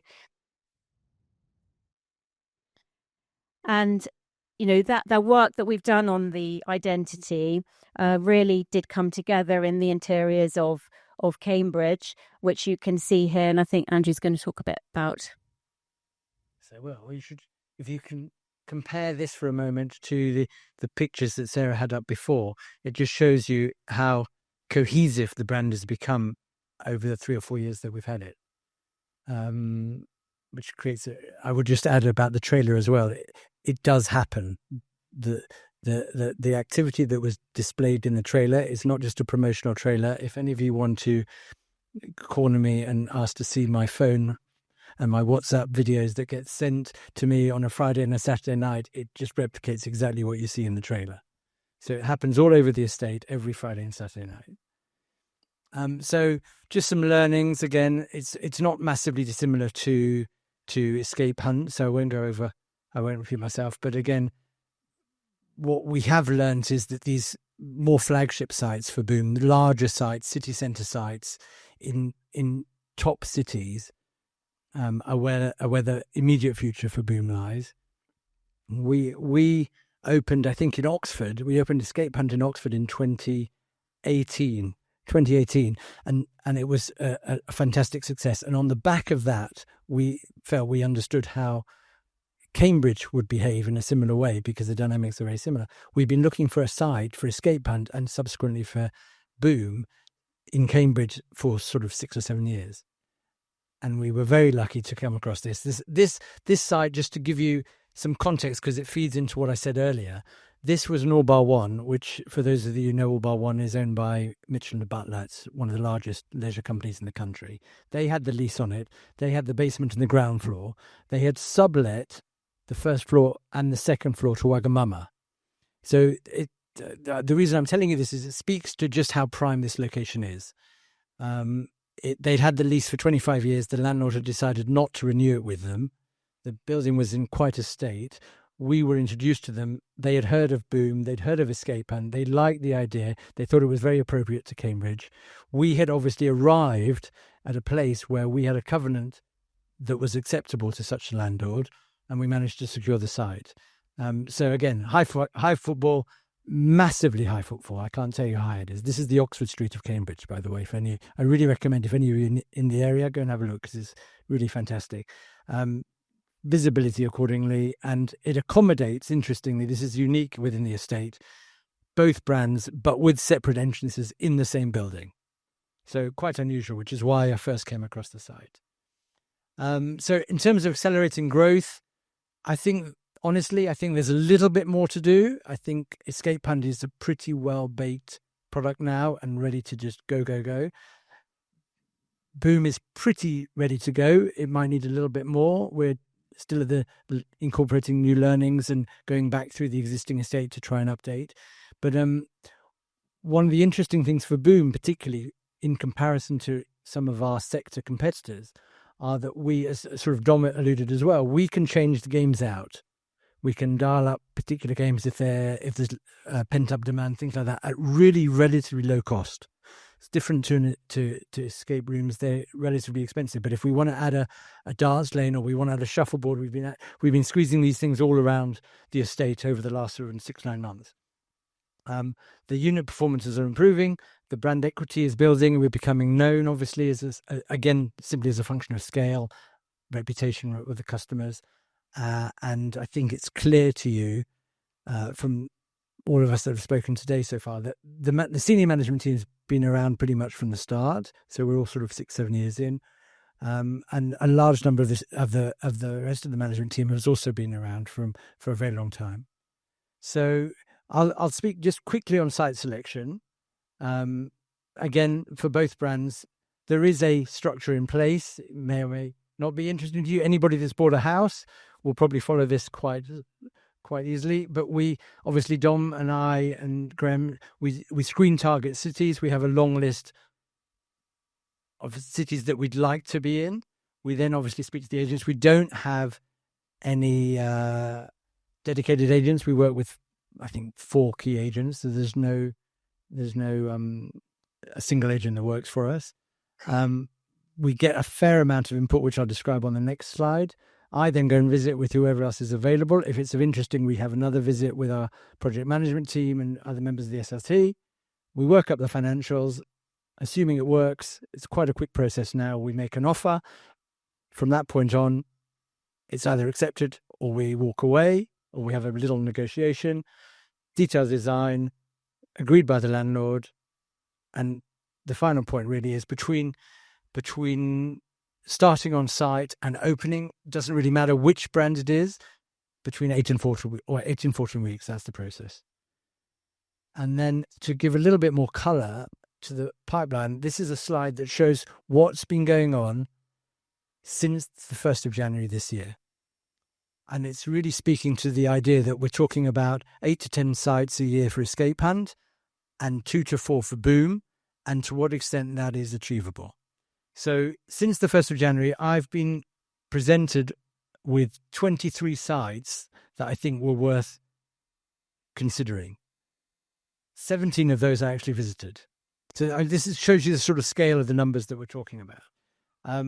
Of the 17, 10 we got into active discussions, or we are still in active discussions with, and 6 of them we've already made offers. Now remember, just for context, these are numbers for projections starting 1st of April 25. So the projections we're talking about, we haven't even got to yet. So So four of those 6 sites are actually in legals. So the offers have been accepted. And although it said one site signed there, we actually Graham signed papers today on the second site. So we've actually got 2 sites in, well, one of them is Canterbury that we spoke about earlier. The second one is going to exchange, I hope, this afternoon, but it's certainly been signed and we'll be starting on site on Monday, assuming we exchange, which of course we will. So the point of this slide, I think, really is that there's lots and lots of opportunity. We're in a great place in terms of landlords and the covenant and the offer that we're offering as part of a mix of the mix that landlords want now. And I don't see any problem whatsoever in achieving the targets that have been presented earlier. So I'll say just one more thing before I hand over to Graham. I've been in this sector, operating business like this, for probably 30 years or so, more than 30 years. And as I describe myself, I would describe myself as an owner-operator for the vast majority of that time. So we're very invested in this business, and I think it's quite a remarkable business. You see the metrics that we're talking about here. These are really rather special metrics across the business. We've got a fantastic team in place, and we've got a product where two products where we've got 2 great brands, fantastic metrics, and a long runway that we feel we can achieve. So the business, I think, is in rude health. And thank you very much for coming. Thank you.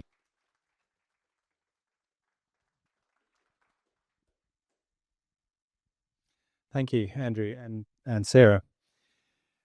So you've seen the history, the hard work that it's taken to get to where we are today, so I can tell you a little bit more about some of the strategy that Richard alluded to and how that sort of comes together.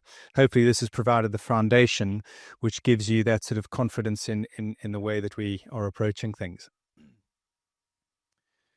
Again, my background, probably a little boring. I won't dwell on that, but just suffice to say that I've been on both the advisory side, but also as an investor, and got to know Richard and the team early on.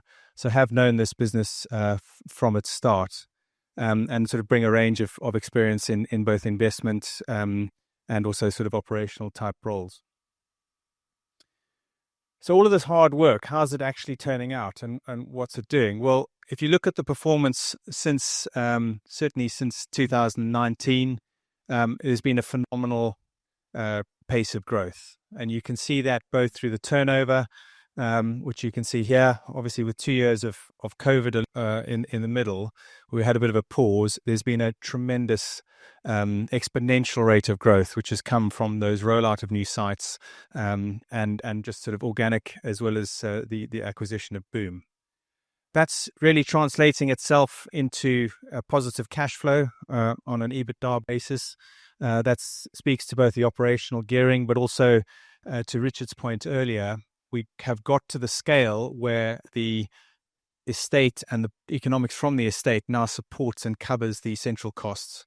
And we can now really start to leverage that. So we should see strong operational gearing benefits as the business continues to grow, as we see more and more of that site level EBITDA dropping through to a group level. So you can see that obviously when I joined 2019, the business lost nearly 2 million of EBITDA.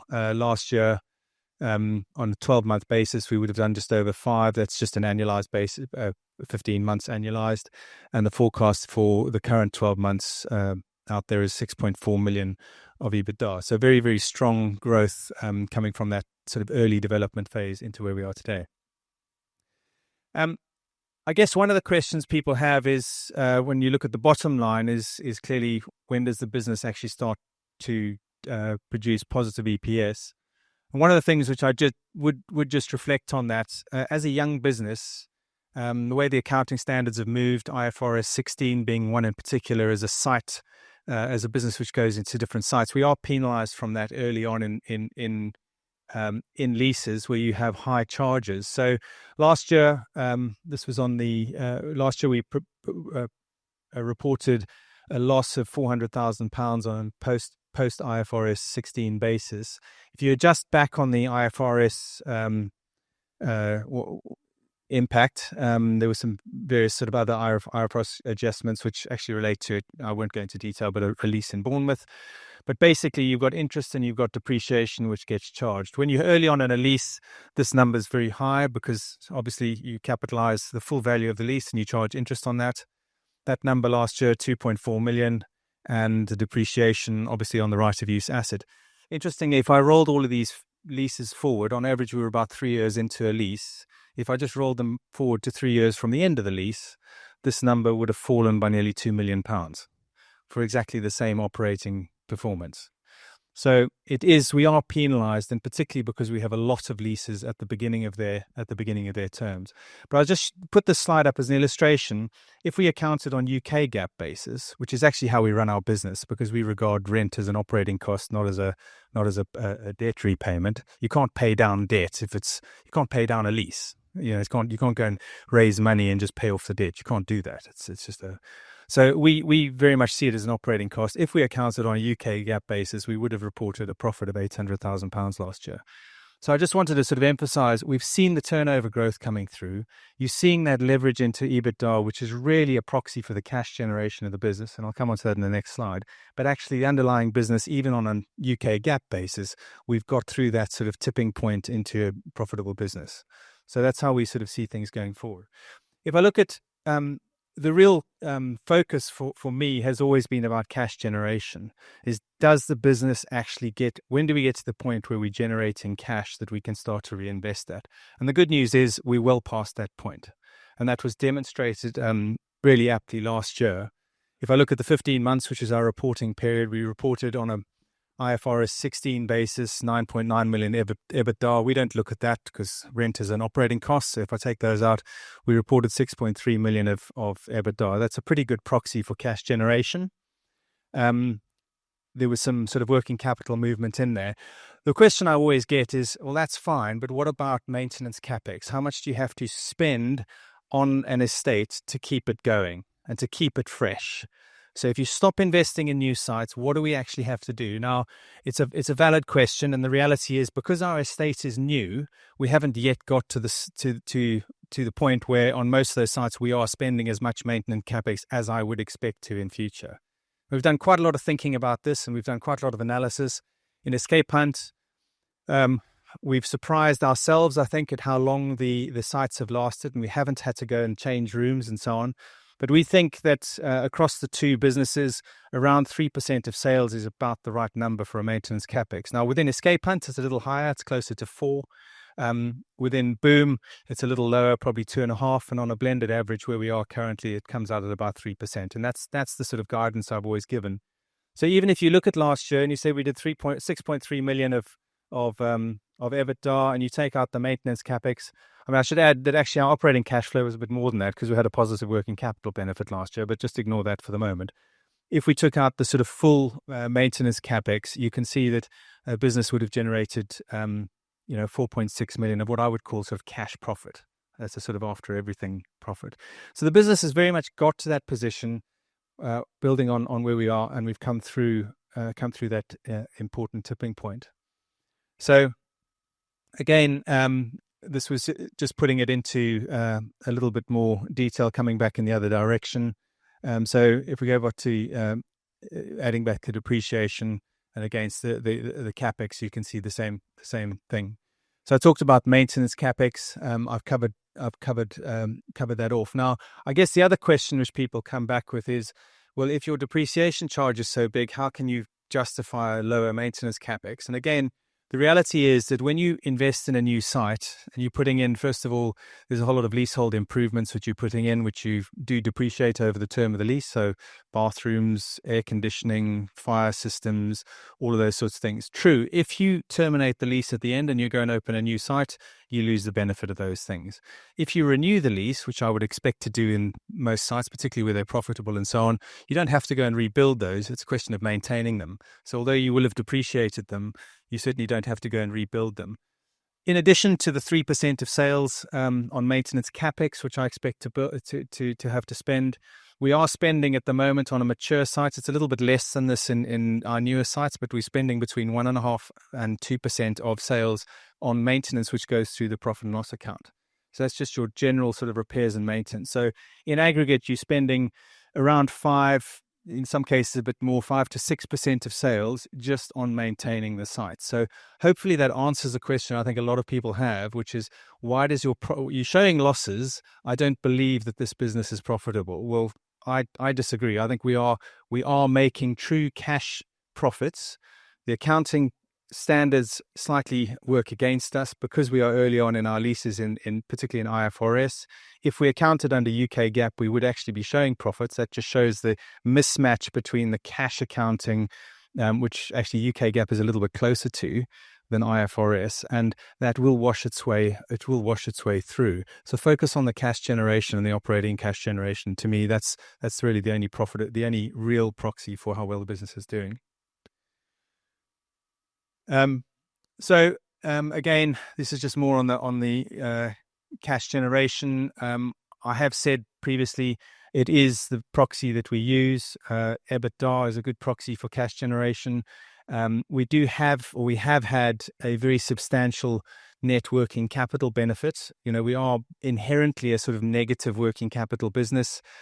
Very simplistically, our customers pay us in advance when they book, and we pay our suppliers in arrears, and we don't hold any stock. So fundamentally, we're a sort of negative working capital business. But as long as you're growing fast, you'll get a benefit of that. As the growth starts to slow, the net benefit will diminish. So even if you just regard us as a sort of neutral working capital business, that's probably a sort of good proxy. But this was just to show you how those numbers sort of fed through last year as we reported our numbers. And again, just reiterate the point, we aren't spending this amount on maintenance CapEx yet.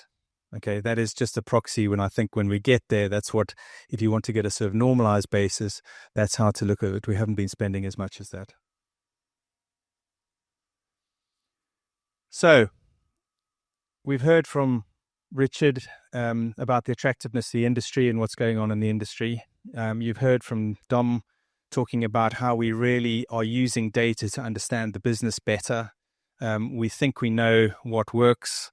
We think we know where the best opportunities lie. And we think we have a plan to go after those things. We haven't got everything 100% right. We're still learning as we're going, and we're improving constantly. And of course, the market continually changes. But I think we now have all the pieces in place to be able to deal with those changes. We're using the analytics that we get, and we're making those decisions along the way. But what that has meant is we now have confidence to go out and really go after this opportunity. And that's what sits behind the strategic plan. So we announced to people, to the markets back in December, that we were targeting a 50% increase in revenue and to double our EBITDA over the course of the next, as it was then, 3.5 years. But we sort of 3 years to go, and this is what we're setting out to do. How do we do that? Clearly, the growth of the business comes largely from rolling out new sites. So whilst we do see organic growth in the sites after we've opened them, there's a maturity profile that we go through. Typically, we are reaching that maturity profile for an escape hunt probably a bit quicker than we used to, just because we open, these sites sort of start much quicker than they did. We're in higher profile locations, etc. Boom, similarly, we tend to get to a sort of first few months you see rapid growth and then sort of flattens off, but we're still seeing some growth beyond that. But fundamentally, this growth comes from rolling out new sites. That obviously requires some capital. So how are we going to go about doing that? Well, the good news is that we now have the support of our bankers, and with the cash generation profile of the business, coupled with the bank facility, we can leverage that, and we believe that we can build the sites and the estate with that funding, and we can achieve these targets. So clearly, the strategy is driven first and foremost by site expansion. Obviously, that's leveraging the site economics. We've talked about Escape Hunt. You've seen historically, Escape Hunt has been producing 42% EBITDA margins. We're just leveling that out, saying it's a 40% business. That's where we would like to be. Fantastic business. The more sites you can open, the more that 40% just drops through to the bottom line. We can leverage our central costs on that. And similarly with Boom, certainly larger sites and the sort of prime sites are doing well in excess of 20% EBITDA margins, but that's where we see the estate ultimately getting to. As we improve the mix with the higher footfall sites, we should see those margins going up from where they've been historically. I think last year we generated about 16%, I think was the number, EBITDA margin for the Boom estate across the piece. And all of that then should leverage our central head office costs. You've seen today we've got some very, very talented people in the group, myself excluded, obviously. But we've built the infrastructure at head office to really build a much, much bigger business. Will head office costs go up more? Yes, they will. We've got some operational investment which sort of scales with the size of the estate. We will add some further capability as the business grows, but as a percentage of revenue, you will see central costs coming down quite significantly as a percentage of group revenue. And our longer term target is to get that down to about 10%. And we think all of this we can do within keeping modest debt ratios. So we've targeted a ratio of around about 1 times debt to EBITDA.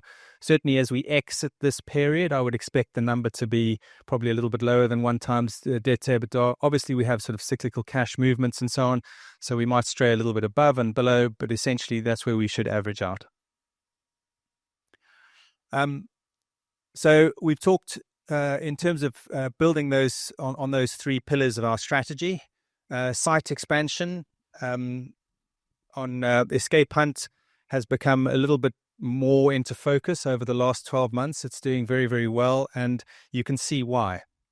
Having gone through the barriers to entry that business has managed to develop, the repeatability of performance, the attractiveness to landlords means that we're getting more and more sites. The fact that it works in smaller locations like Worcester, as that example, just gives us much, much more runway for Escape Hunt. And so we're accelerating that faster than what we have been doing in the past. It's also helped, obviously, by the fact that landlords are increasingly offering us cash to help improve that return on capital. So we're making 50% returns on capital. The last couple of sites we've opened with landlord contributions, I would expect to make well in excess of 50% return on capital on those sites. So it's not to say we have to get a landlord contribution, but we're being offered landlord contributions increasingly, and it does obviously help that metric very, very substantially. So we're looking to do 8 to 10 sites per year over the next 3 years. So if we take it roughly to sort of 50 sites, that's where we would want to be. With Boom, our priority is really around the sort of premium locations where we're just seeing a stronger leverage on that sort of operating, I suppose on the scale of operating leverage, you get much better with the higher footfall locations. The more, if we can do more Cambridges, there are lots of sites in the UK where we see that sort of opportunity. We're not in Oxford, we're not in Nottingham, we're not in Newcastle, we're not in Bristol. These are big cities where there are fantastic opportunities. There's further opportunities in London. There are other areas which we would love to be in. So there are plenty of those sort of prime locations which we would prioritize over doing sort of more smaller regional plays, which we inherited when we bought the business. There was a pipeline. We've tested those. Some of those work very well. Others are slightly harder to operate. And therefore, the priority is let's go after these bigger locations and let's really, really make it sing. I've spoken about the unit economics. I think one of the things which obviously people have asked about is the tax changes and what impact costs and so on. We see a sort of inflationary environment. We see taxes going up, particularly employee taxes and so on. Well, actually, we obviously, of course, are impacted by that. So what are we doing about it? We are investing further in data and systems to improve our learnings, that's helping efficiencies. We are using technology where we can. The example earlier that was given was on Escape Hunt, where by investing in technology, we were able to reduce the ratio of labor per game from 1 to 1 to 1 to 2 to 1 to 3 to 1 to 4, which has significantly improved the margins in Escape Hunt. There are further things like that which we can do, and we are investing in and taking those learnings. So I think there is more efficiency to come out through data and systems. We haven't even touched most of the data that Don was talking about, and our sort of analytics has been focused on operational type issues, which games to put in, which sites to go to. Where we haven't even really started to scratch the surface is how to optimize the customer. How do you improve? Once you understand your customer better, there are all sorts of opportunities there too. So that's also on the radar as it sort of comes in. So there are ways in which we're using that, and being the largest operator in our space, I think we have an advantage in taking that forward. So those are other areas where I think we can really start to drive some performance. We've spoken about game capacity and so on, and then I've spoken about head office costs, and where we're looking to do that. So some of the areas which we're looking at the moment, and actually we've just had a pilot. Kester's here. I think it's live on our website. It was just a couple of days ago, where we're starting to use AI to reduce some of our cost to serve. So where we've got, for example, our customer service team, a lot of the things that they would deal with are people phoning up saying, I left my coat behind. Where do I find it? Well, actually, you can use AI to solve all of those sort of problems. You can reduce your labor costs. And these are fairly sort of easy wins early on. And obviously, as we get better and better at that, we can drive more efficiency into the business. So that's the strategy: site expansion, leverage those site economics, take advantage of the head office costs that we've got, and we'll get the operational leverage which will come through and drive performance. And when you can get 50% return on capital, the more money we can invest and we have access to, obviously, the faster we can drive shareholder value. So what does it look like?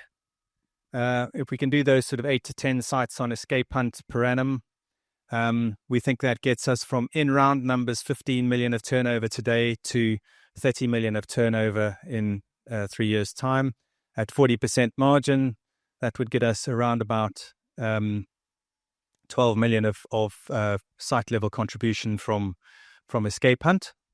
We've spoken about CapEx. There has been some cost inflation. Overall, the cost of site builds for escape hunt has come down quite significantly since those first 2017, 2018 sites. But in the last 12, 15 months, we have seen a little bit of inflation coming through across the piece. But with the landlord incentives, we see our net investments per site has still come down. So that's really helping our return on capital around that. So you can do the maths. So if we're putting in sort of 400 to 500,000 pound per site, we're doing 8 to 10. We're talking about 4 to 5 million pounds of investment per year on new sites in escape hunt. And that should drive, a very significant future EBITDA growth on the back of that. Boom, we're talking about, in round numbers, taking turnover from about 45 million to 60 million with the addition of those sort of prime sites, and at roughly 20% EBITDA. So that would get us from where we are today, sort of 26 sites. There's actually 31 in the estate, which is including the few franchise sites that we've got. But if we can get to 35 to 40 sites, there's much more variability in the size of Boom. So obviously, a Cambridge or an Oxford Street is a multiple of the equivalent even in a Chelmsford or one of the other sites like that. So it depends on the size of the sites. So it's really focusing on how do we grow the turnover. We want to get to about 60 million. And if that's doing about 20% margin, that's also about a 12 million pound contribution. So we should be a relatively well balanced between the two brands, which I think gives us some resilience. It also just spreads our sort of interest across those two brands. We obviously have the overseas franchise business for escape hunt, relatively small, but making sort of 750,000 thereabouts. And we still have some franchise sites in the Boom estate, so we would expect those to continue to contribute. So if we're talking about 1.5 to 2 million, and then on the back of that, we've got our head office costs, which if we are at 12.5% of sales at that point, you'll do the maths and you'll see that adds up to a bit more than 13 million. Not everything is going to go right, but certainly I would hope to get there on average. So you can see that the maths works, and if you do the maths in terms of what investment is required on each to get to each site, you'll see that the sums do add up. So, and that, just to give you some reassurance on that, if we come out the other end doing 13 million of EBITDA, what does that actually mean? Obviously, we'll have a bit of debt, so there'll be some interest that comes out. There's a bit of working capital movement. Usually a positive working capital movement as the business is growing, which probably offsets some of the interest cost and so on, which gives us some free cash flow from operations. If we assume 3% of sales on 90 million sales, what's our maintenance CapEx look like? You'll see that we should be coming out on a free cash flow after maintenance CapEx of somewhere around about 10 million. And that's in 3 years' time, based on where we are today. So you can decide on whether you would value that at a 10% free cash flow yield or even a 20% free cash flow yield. It would give us a value of 50 million or 100 million compared to where we are today. So that's the prize. That's what we're going after. And we do think it is cash flow and it's cash generation which creates the value. And we think that cash flow and cash generation is what drives valuation in future. So that's what we're trying to do. You can see from what the team has said to earlier today, the opportunity is there, the capability is there. And I think we've generated a very, very strong brand in the space, which gives us a competitive advantage both in Boom and also in Escape Hunt. And therefore, I think we are very well poised to take advantage of the market opportunity that's there. So that's really all I was going to say on the numbers, just to hopefully that's given you a flavor of how we think about the business, why we are targeting what we're targeting. It's not just about numbers. It's all about the customer experience. It's all about the position that we've managed to create in the market. And it's about the opportunity which we can now go after to really pursue this goal that we've set ourselves. So I think I'm going to hand back to Richard.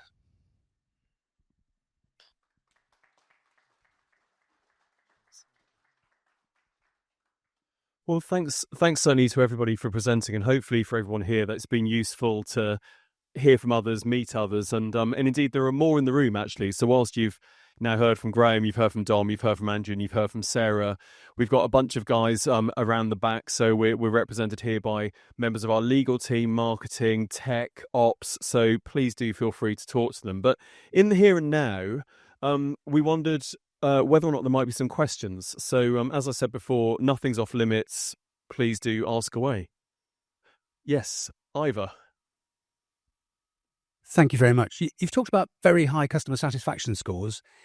Why are they so high? Is it product or is it execution? What are you getting right? And just the second one I wanted to ask was, you've got a business with one type of game per site. You've got a business with multiple games on a site. What is the correct mix? Could you operate a bowling alley? Could you operate a site that was darts only? Could you operate a site that was axes only? Thank you. I mean, maybe if I take your questions in reverse and actually start there. So the question, could we operate a site that is axes only, darts only, etc.? I think the answer to that is clearly yes. In many respects, it is easier to operate a single format leisure experience than it is to operate a multi-format. So I guess then the question becomes, would we want to? And I guess the quick answer to that, as we're stood here today, certainly in the competitive socializing aspect, is no. We see huge value in having a multi-game format. And we see a huge value for a whole bunch of reasons. But I'll just hone in on one of them for now. And that one is the corporate customer. Because we have a broad spread of activity in our Boom business, it means that there really is something for everybody to enjoy in that business. You know, it doesn't matter. We've already shown that the demographics are pretty much equally split, male and female. But actually, there is, when you're booking the corporate socials, there is always somebody that loves axes and somebody else that hates them, somebody that loves darts and somebody that really hates them. There's always a perception that something is quite alpha or something isn't.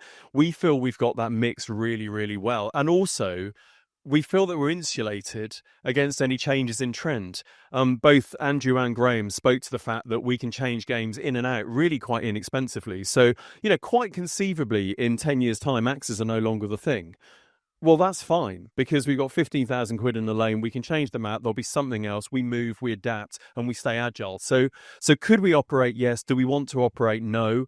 In terms of your other question around what is it that drives the customer, I think it is more experience than game. I think it has to go without saying that we do the very best we can by game. If I talk about Escape Hunt, we have the most beautifully curated games experiences. The rooms are without doubt a step change beyond anybody else in the market. The gameplay is there and the investment is there. We're investing on the Escape Hunt side probably 5, 6, 7x what most of our competitors would be. However, I don't think any of that matters if the service and that guest-host relationship is not tip-top.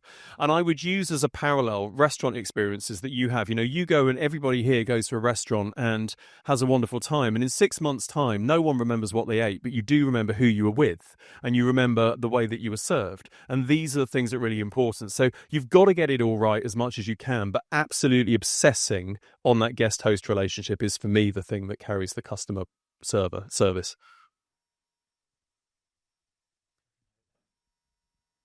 Hi. The focus has been very much on your owned and operated sites. We've heard very little about the franchise operation. Do you get the same data from the franchise operators? How much of their time do you take? Are you looking, if somebody came to you wanting to franchise a site, would you be now prepared to do that? Might you buy in some of the franchises? Yeah, again, I'll take those questions actually slightly in reverse. So the quick answer is yes, we would be prepared and have indeed bought in a lot of our franchise business. So on the Boom side particularly, that was more a franchise business than an O&O business initially, and we've had quite a lot of success in buying back a pretty significant proportion of those franchise businesses. I'll come back to why we did that in just a moment, but on the escape hunt side, it's less obvious to us that buying back franchisees would make sense, and similarly, we wouldn't buy competitors. And the reason we wouldn't do that is because our games are at such a high quality and such a different step change level of investment, as we just said, actually you'd end up ripping them out anyway to put your own games in. So what are you buying? So we wouldn't do it on the escape hunt side, but we have done it very successfully on the Boom side. And the reason we've done that is because, crudely, I think there are franchisees and there are franchisees. Philosophically, we really like the idea of franchising the business, but I think to do it well is to find the franchise partner that is very well capitalized, that actually can do 15 or 20 sites. Having a sole site operator actually isn't very good for that individual, and it's not very good for us. So would we like to find at a point really grown-up franchise operators that can take us at a scale that as yet we've not been able to unlock? Yeah, of course, that's really interesting. But that brings us back to why we've bought back some of the ones that we have. We've done that in order to build a more consistent underlying platform and an underlying foundation. We've done that so that we get more consistency over our operating metrics, our customer reviews, our economics. And the reason that's so important is because at the point when we might like to go to larger franchise operators, demonstrably showing return on capital, consistency of economics, facility to grow, runway to move into, we think is really, really important. So it's almost like, get your house clean first, then think about how you might potentially grow with a franchise partner further down the line. There is one other very obvious point to make. If you're doing 50 to 60% return on capital, invest your own money. Yeah. Hi.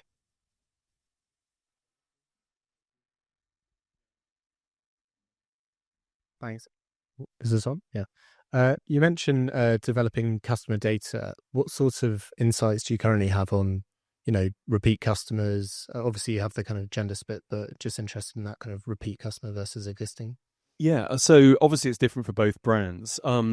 We have a bit of data on repeat customer. The reason it's not as clean as we might like it to be at the moment is because invariably, if you come and play with us in a group of 4 or 6 people, invariably you've booked and you've brought your mates. So you've now become our reference point. So if one of your 6 mates then books, but it's still the same group, we've kind of lost a little bit of that coherence at the moment. Now, we've got some ideas about how we can close that gap somewhat.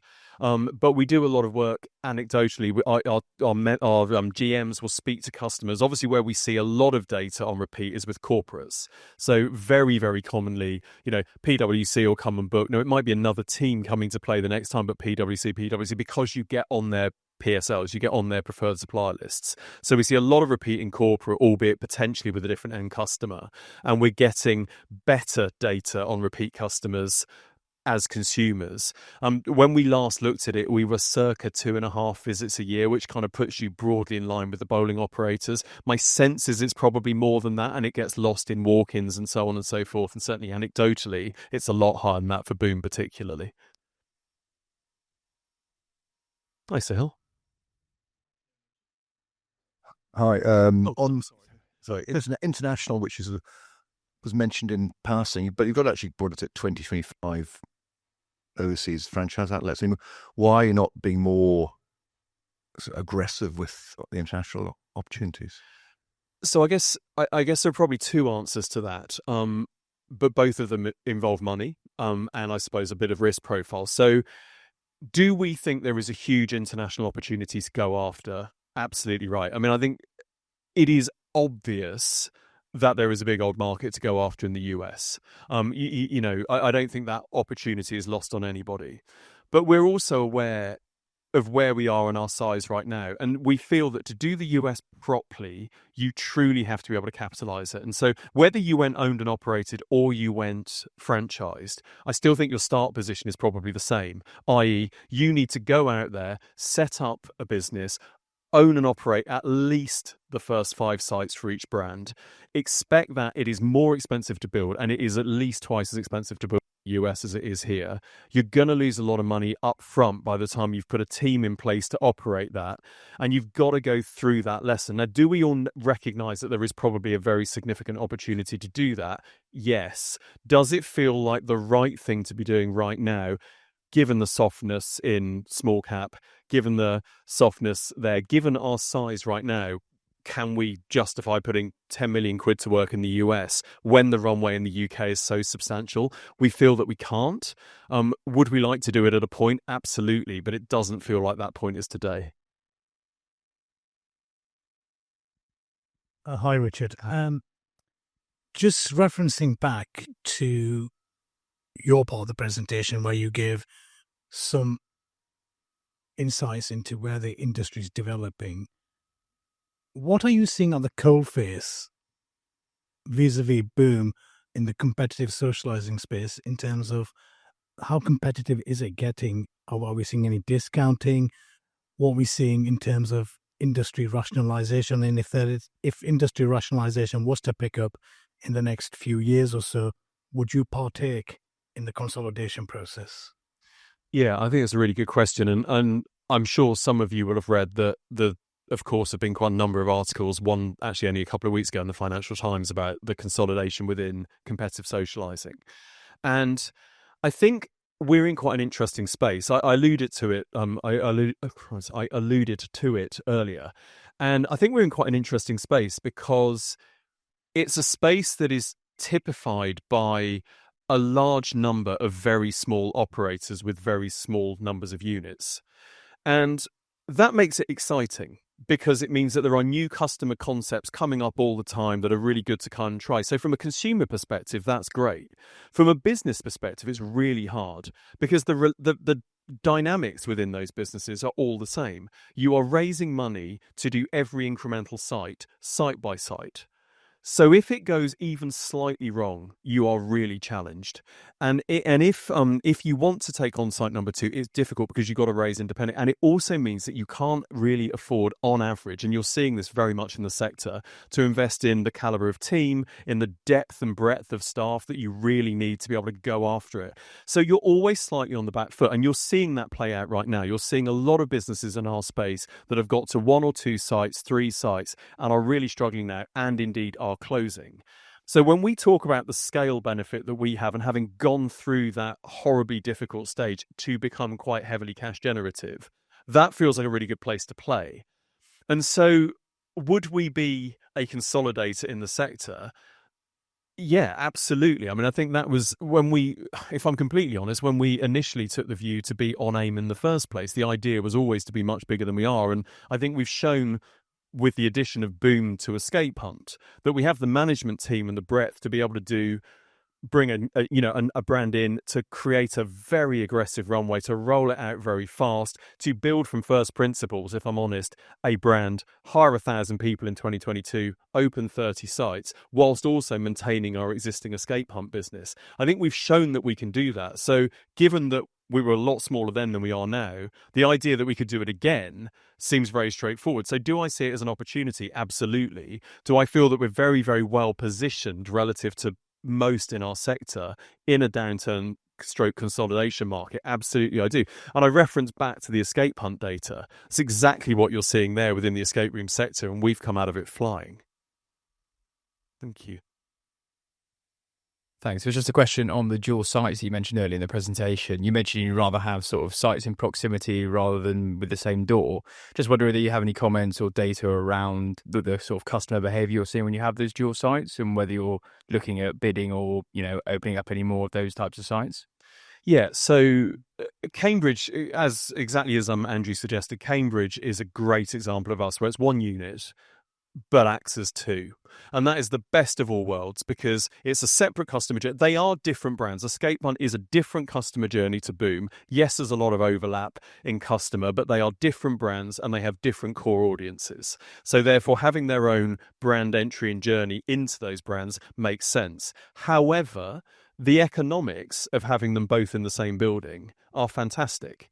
And so that's the common thread. So even where we have sites, I'll give you an example. Some of you would have been to our Lakeside site. Now we have an Escape Hunt in Lakeside alongside a much, much larger Boom. That's not the best customer journey. It's not our finest hour in terms of that. And we've moved on from there, because you've got to go through a very loud, vibey Boom in order to get upstairs to this Escape Hunt put over in the corner. And so the net effect of that has been that the sales in that site are not, so they would be under-indexed relative to our average. However, even where that is the case, the profitability is absolutely in line, because you're getting such great leverage on the property costs. So is it the best customer experience? No. Would we try and avoid that and design differently now? Absolutely yes. But that key point of where you can be in the same space, you get great leverage on the economics. Oxford Street, that you're going to see in a minute, is a fantastic example. It's not the best customer experience for Escape Hunt having to walk through Boom, particularly on a Friday night where it's very loud, DJs are going, it's rammed, and this poor little Escape Hunt stuck at the back. But the economics of it are unbelievable.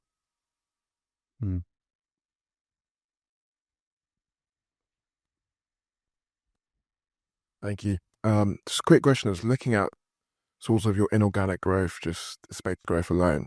And it seems you can get to your 28 targets very, very much just by growing your space, by new space growth. So I wonder if your assumptions on organic growth have changed for the rest of the business. Is your store base maturing, so therefore organic growth is coming down in the next 3 years, or staying relatively the same? Yeah, I guess there are 2 points at play there. Firstly, the numbers that we put out, whilst clearly significant in terms of the growth, I mean, that would be a paradigm shift from where we are right now, also have to have a degree of hedge in them, clearly, because exactly as Graham alluded, things won't go right for us. We'll get a lot of stuff right, God willing, but there'll be things that go against us. So there is a degree of hedge in that as well. But I think that, what you've seen from us and what we've reported over the last 3, maybe 4 years are some fairly extraordinary like-for-like numbers. I mean, if you look at Escape Hunt on the one side, it's been kind of mid-teens like-for-like, even on sites that are 7 years old. That can't continue indefinitely, if for no other reason than you're capped out on space. So that you can't continue to grow a mature business at 10% EBITDA. So you have to, at 10% like-for-like growth. So you have to bring your assumption down a little bit. And similarly on the Boom side, whilst we've seen these very, very aggressive like-for-likes as sites are maturing, and that's obviously been a wonderful thing, it would just seem imprudent to suggest that like-for-likes that sit so far outside the sector can continue indefinitely.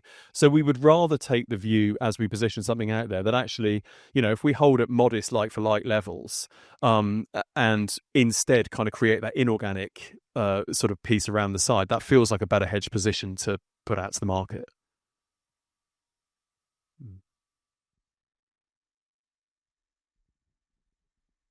Hey, you spoke a little bit earlier about the weak economy and the weakening consumer market. Could you give us a little bit more detail about what you're seeing the impact of that is currently? And if the economy weakens further and the consumer weakens further, what impact and mitigation you might see there?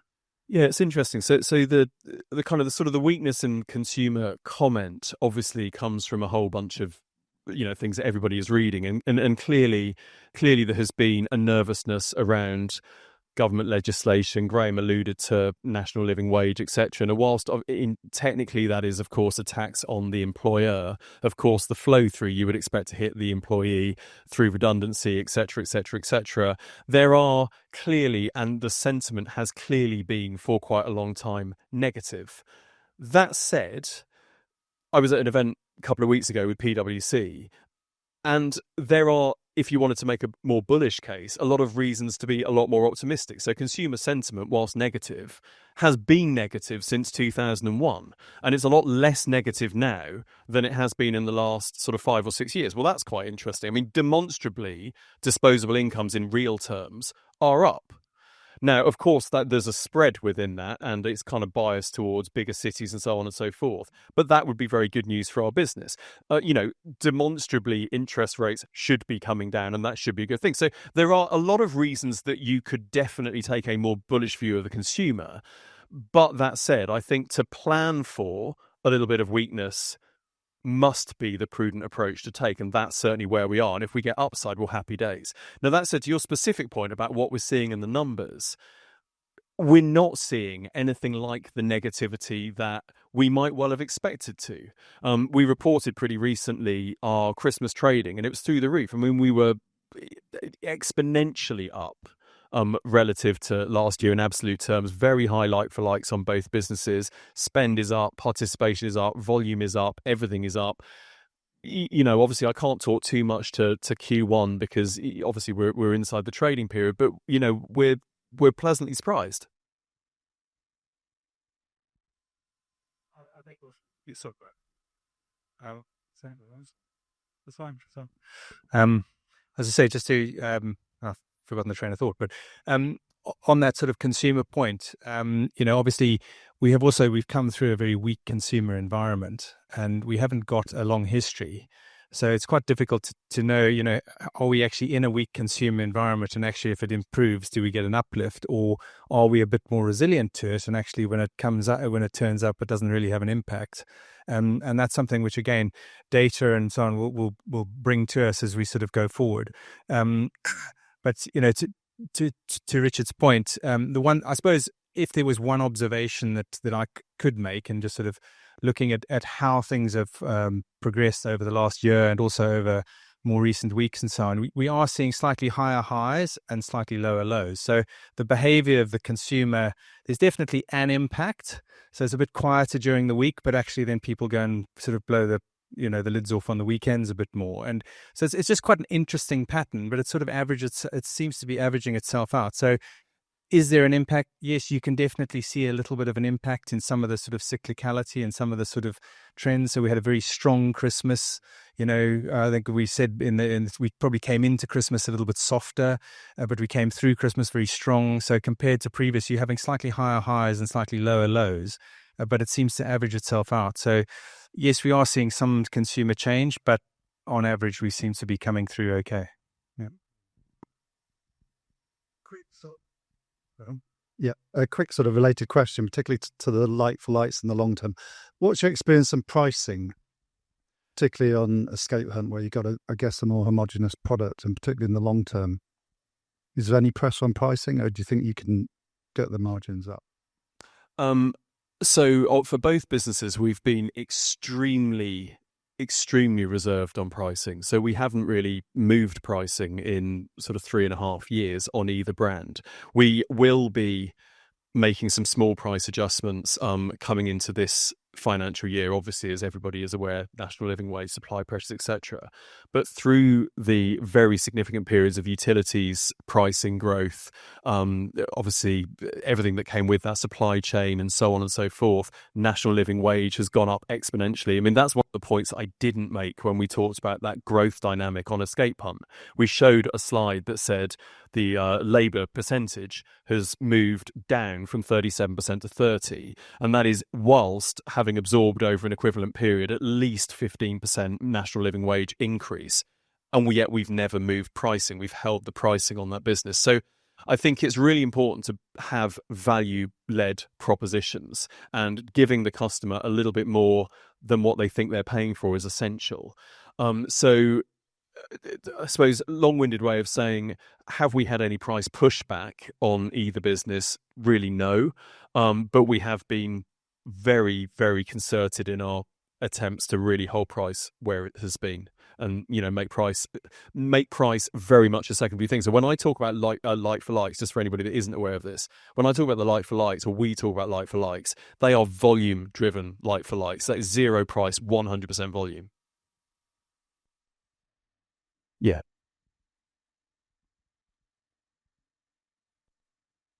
Hi.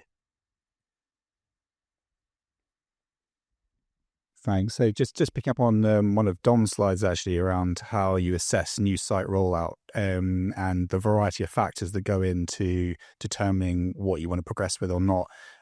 How long has that model been employed and how predictive has it been? Or perhaps asking the question in a slightly different way, where has it fallen short of what you hoped it would deliver?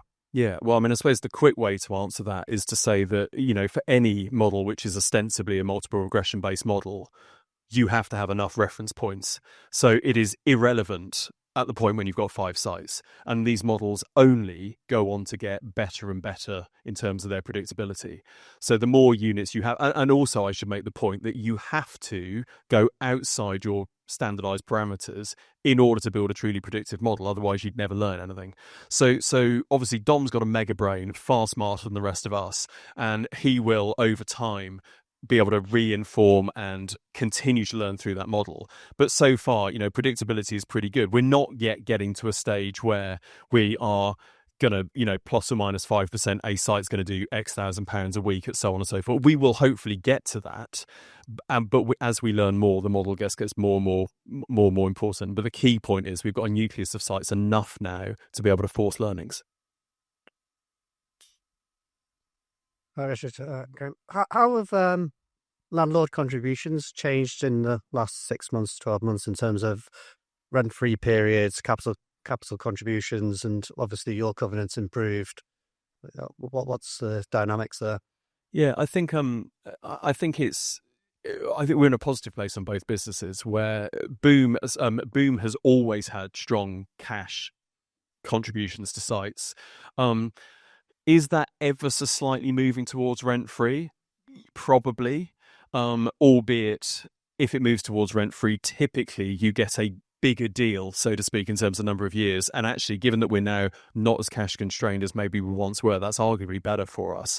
In terms of escape pump, we actually did put a slide up on that and to show the sort of the progression of cash. And now the business is better known and it's cleaner, we're getting more contribution in cash terms than we ever have before. I mean, I think the other dynamic there is as we move to more and more prime locations, we are getting a bigger contribution than we would have done 2 years ago, but a smaller contribution that you might get in a very secondary site where a landlord's desperate to get you in. So there is a bit of a balance between going for the best sites and going for the biggest cash contribution, and those two things will offset each other. So I can't promise you'll necessarily see the absolute number going up. But if you took it on a weighting of quality of site versus contribution, you should see that we're in a better place. Hi. A fairly broad question in terms of why you're in the cities you're in. And I appreciate you're a relatively young company. You can't do everything in the first 5 years, that kind of thing. So why haven't you been able to make cities like Newcastle work, whereas you can in smaller cities? Is it attractiveness of locations, the contributions from landlords, that kind of thing? It's certainly true to say that we'd love to be in Newcastle, so we expect Newcastle to work incredibly well.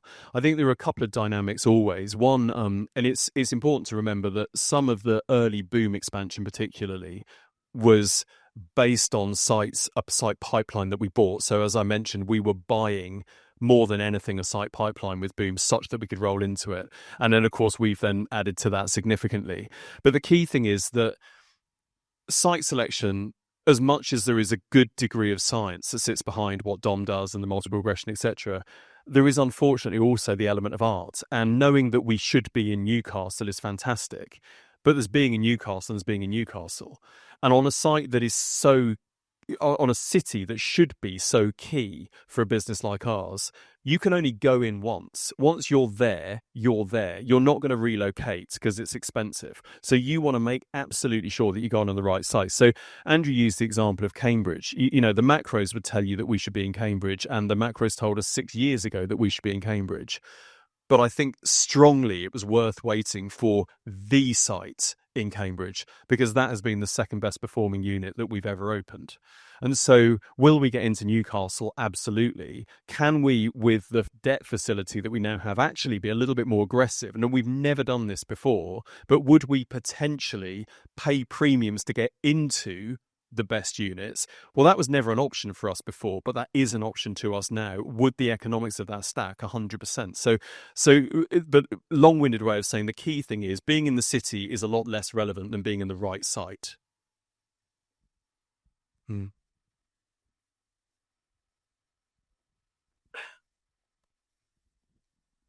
Good afternoon. I just wondered if you had any particular sort of labour pinch points in the business, like recruiting and training managers to run such a complex operation, or chefs, or sales, or other skills that you need in the business.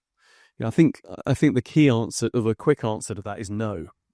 So recruitment becomes a lot easier when you have scale and when you are growing, and when you're quite exciting as a business, because all of a sudden you cross that threshold where people just want to come and work for you. So that's quite a good place to play. And that was not always the case. Back in the early days, trying to persuade people that coming and working in an escape room would be a really fun thing to do, that was a hard sell because no one knew what it was. It was a bit quirky and certainly no one had done it before. But as you get that reputation, you build it, and you're seen to be a pretty good employer and you're quite a fun place to work, then that certainly helps you. Now, the classic hospitality answer is it's incredibly difficult to recruit chefs. And absolutely that is true, which is why we make absolutely sure that the food that we serve is much more, how do I put this, is much more plated in kitchens rather than cooked from first principles. If you are a restaurant truly cooking from first principles, the recruitment of chefs right now is absolutely disastrously hard. So we specifically don't do that. We have a lot of our food prep done, water bathed, off-site, comes in, prepped. It is a much simpler operation, exactly by design. We're not a food business, and therefore we can avoid that challenge. But that would be the pinch point if we were trying to do things in a different way. Hi. You gave a really good explanation of how Escape Hunt has been able to innovate and sort of outspend and push ahead of its competition. Is there a similar story for Boom in terms of confidence that there will be new games to keep things fresh? And I guess it's a question about the longevity of the product and outperforming competition.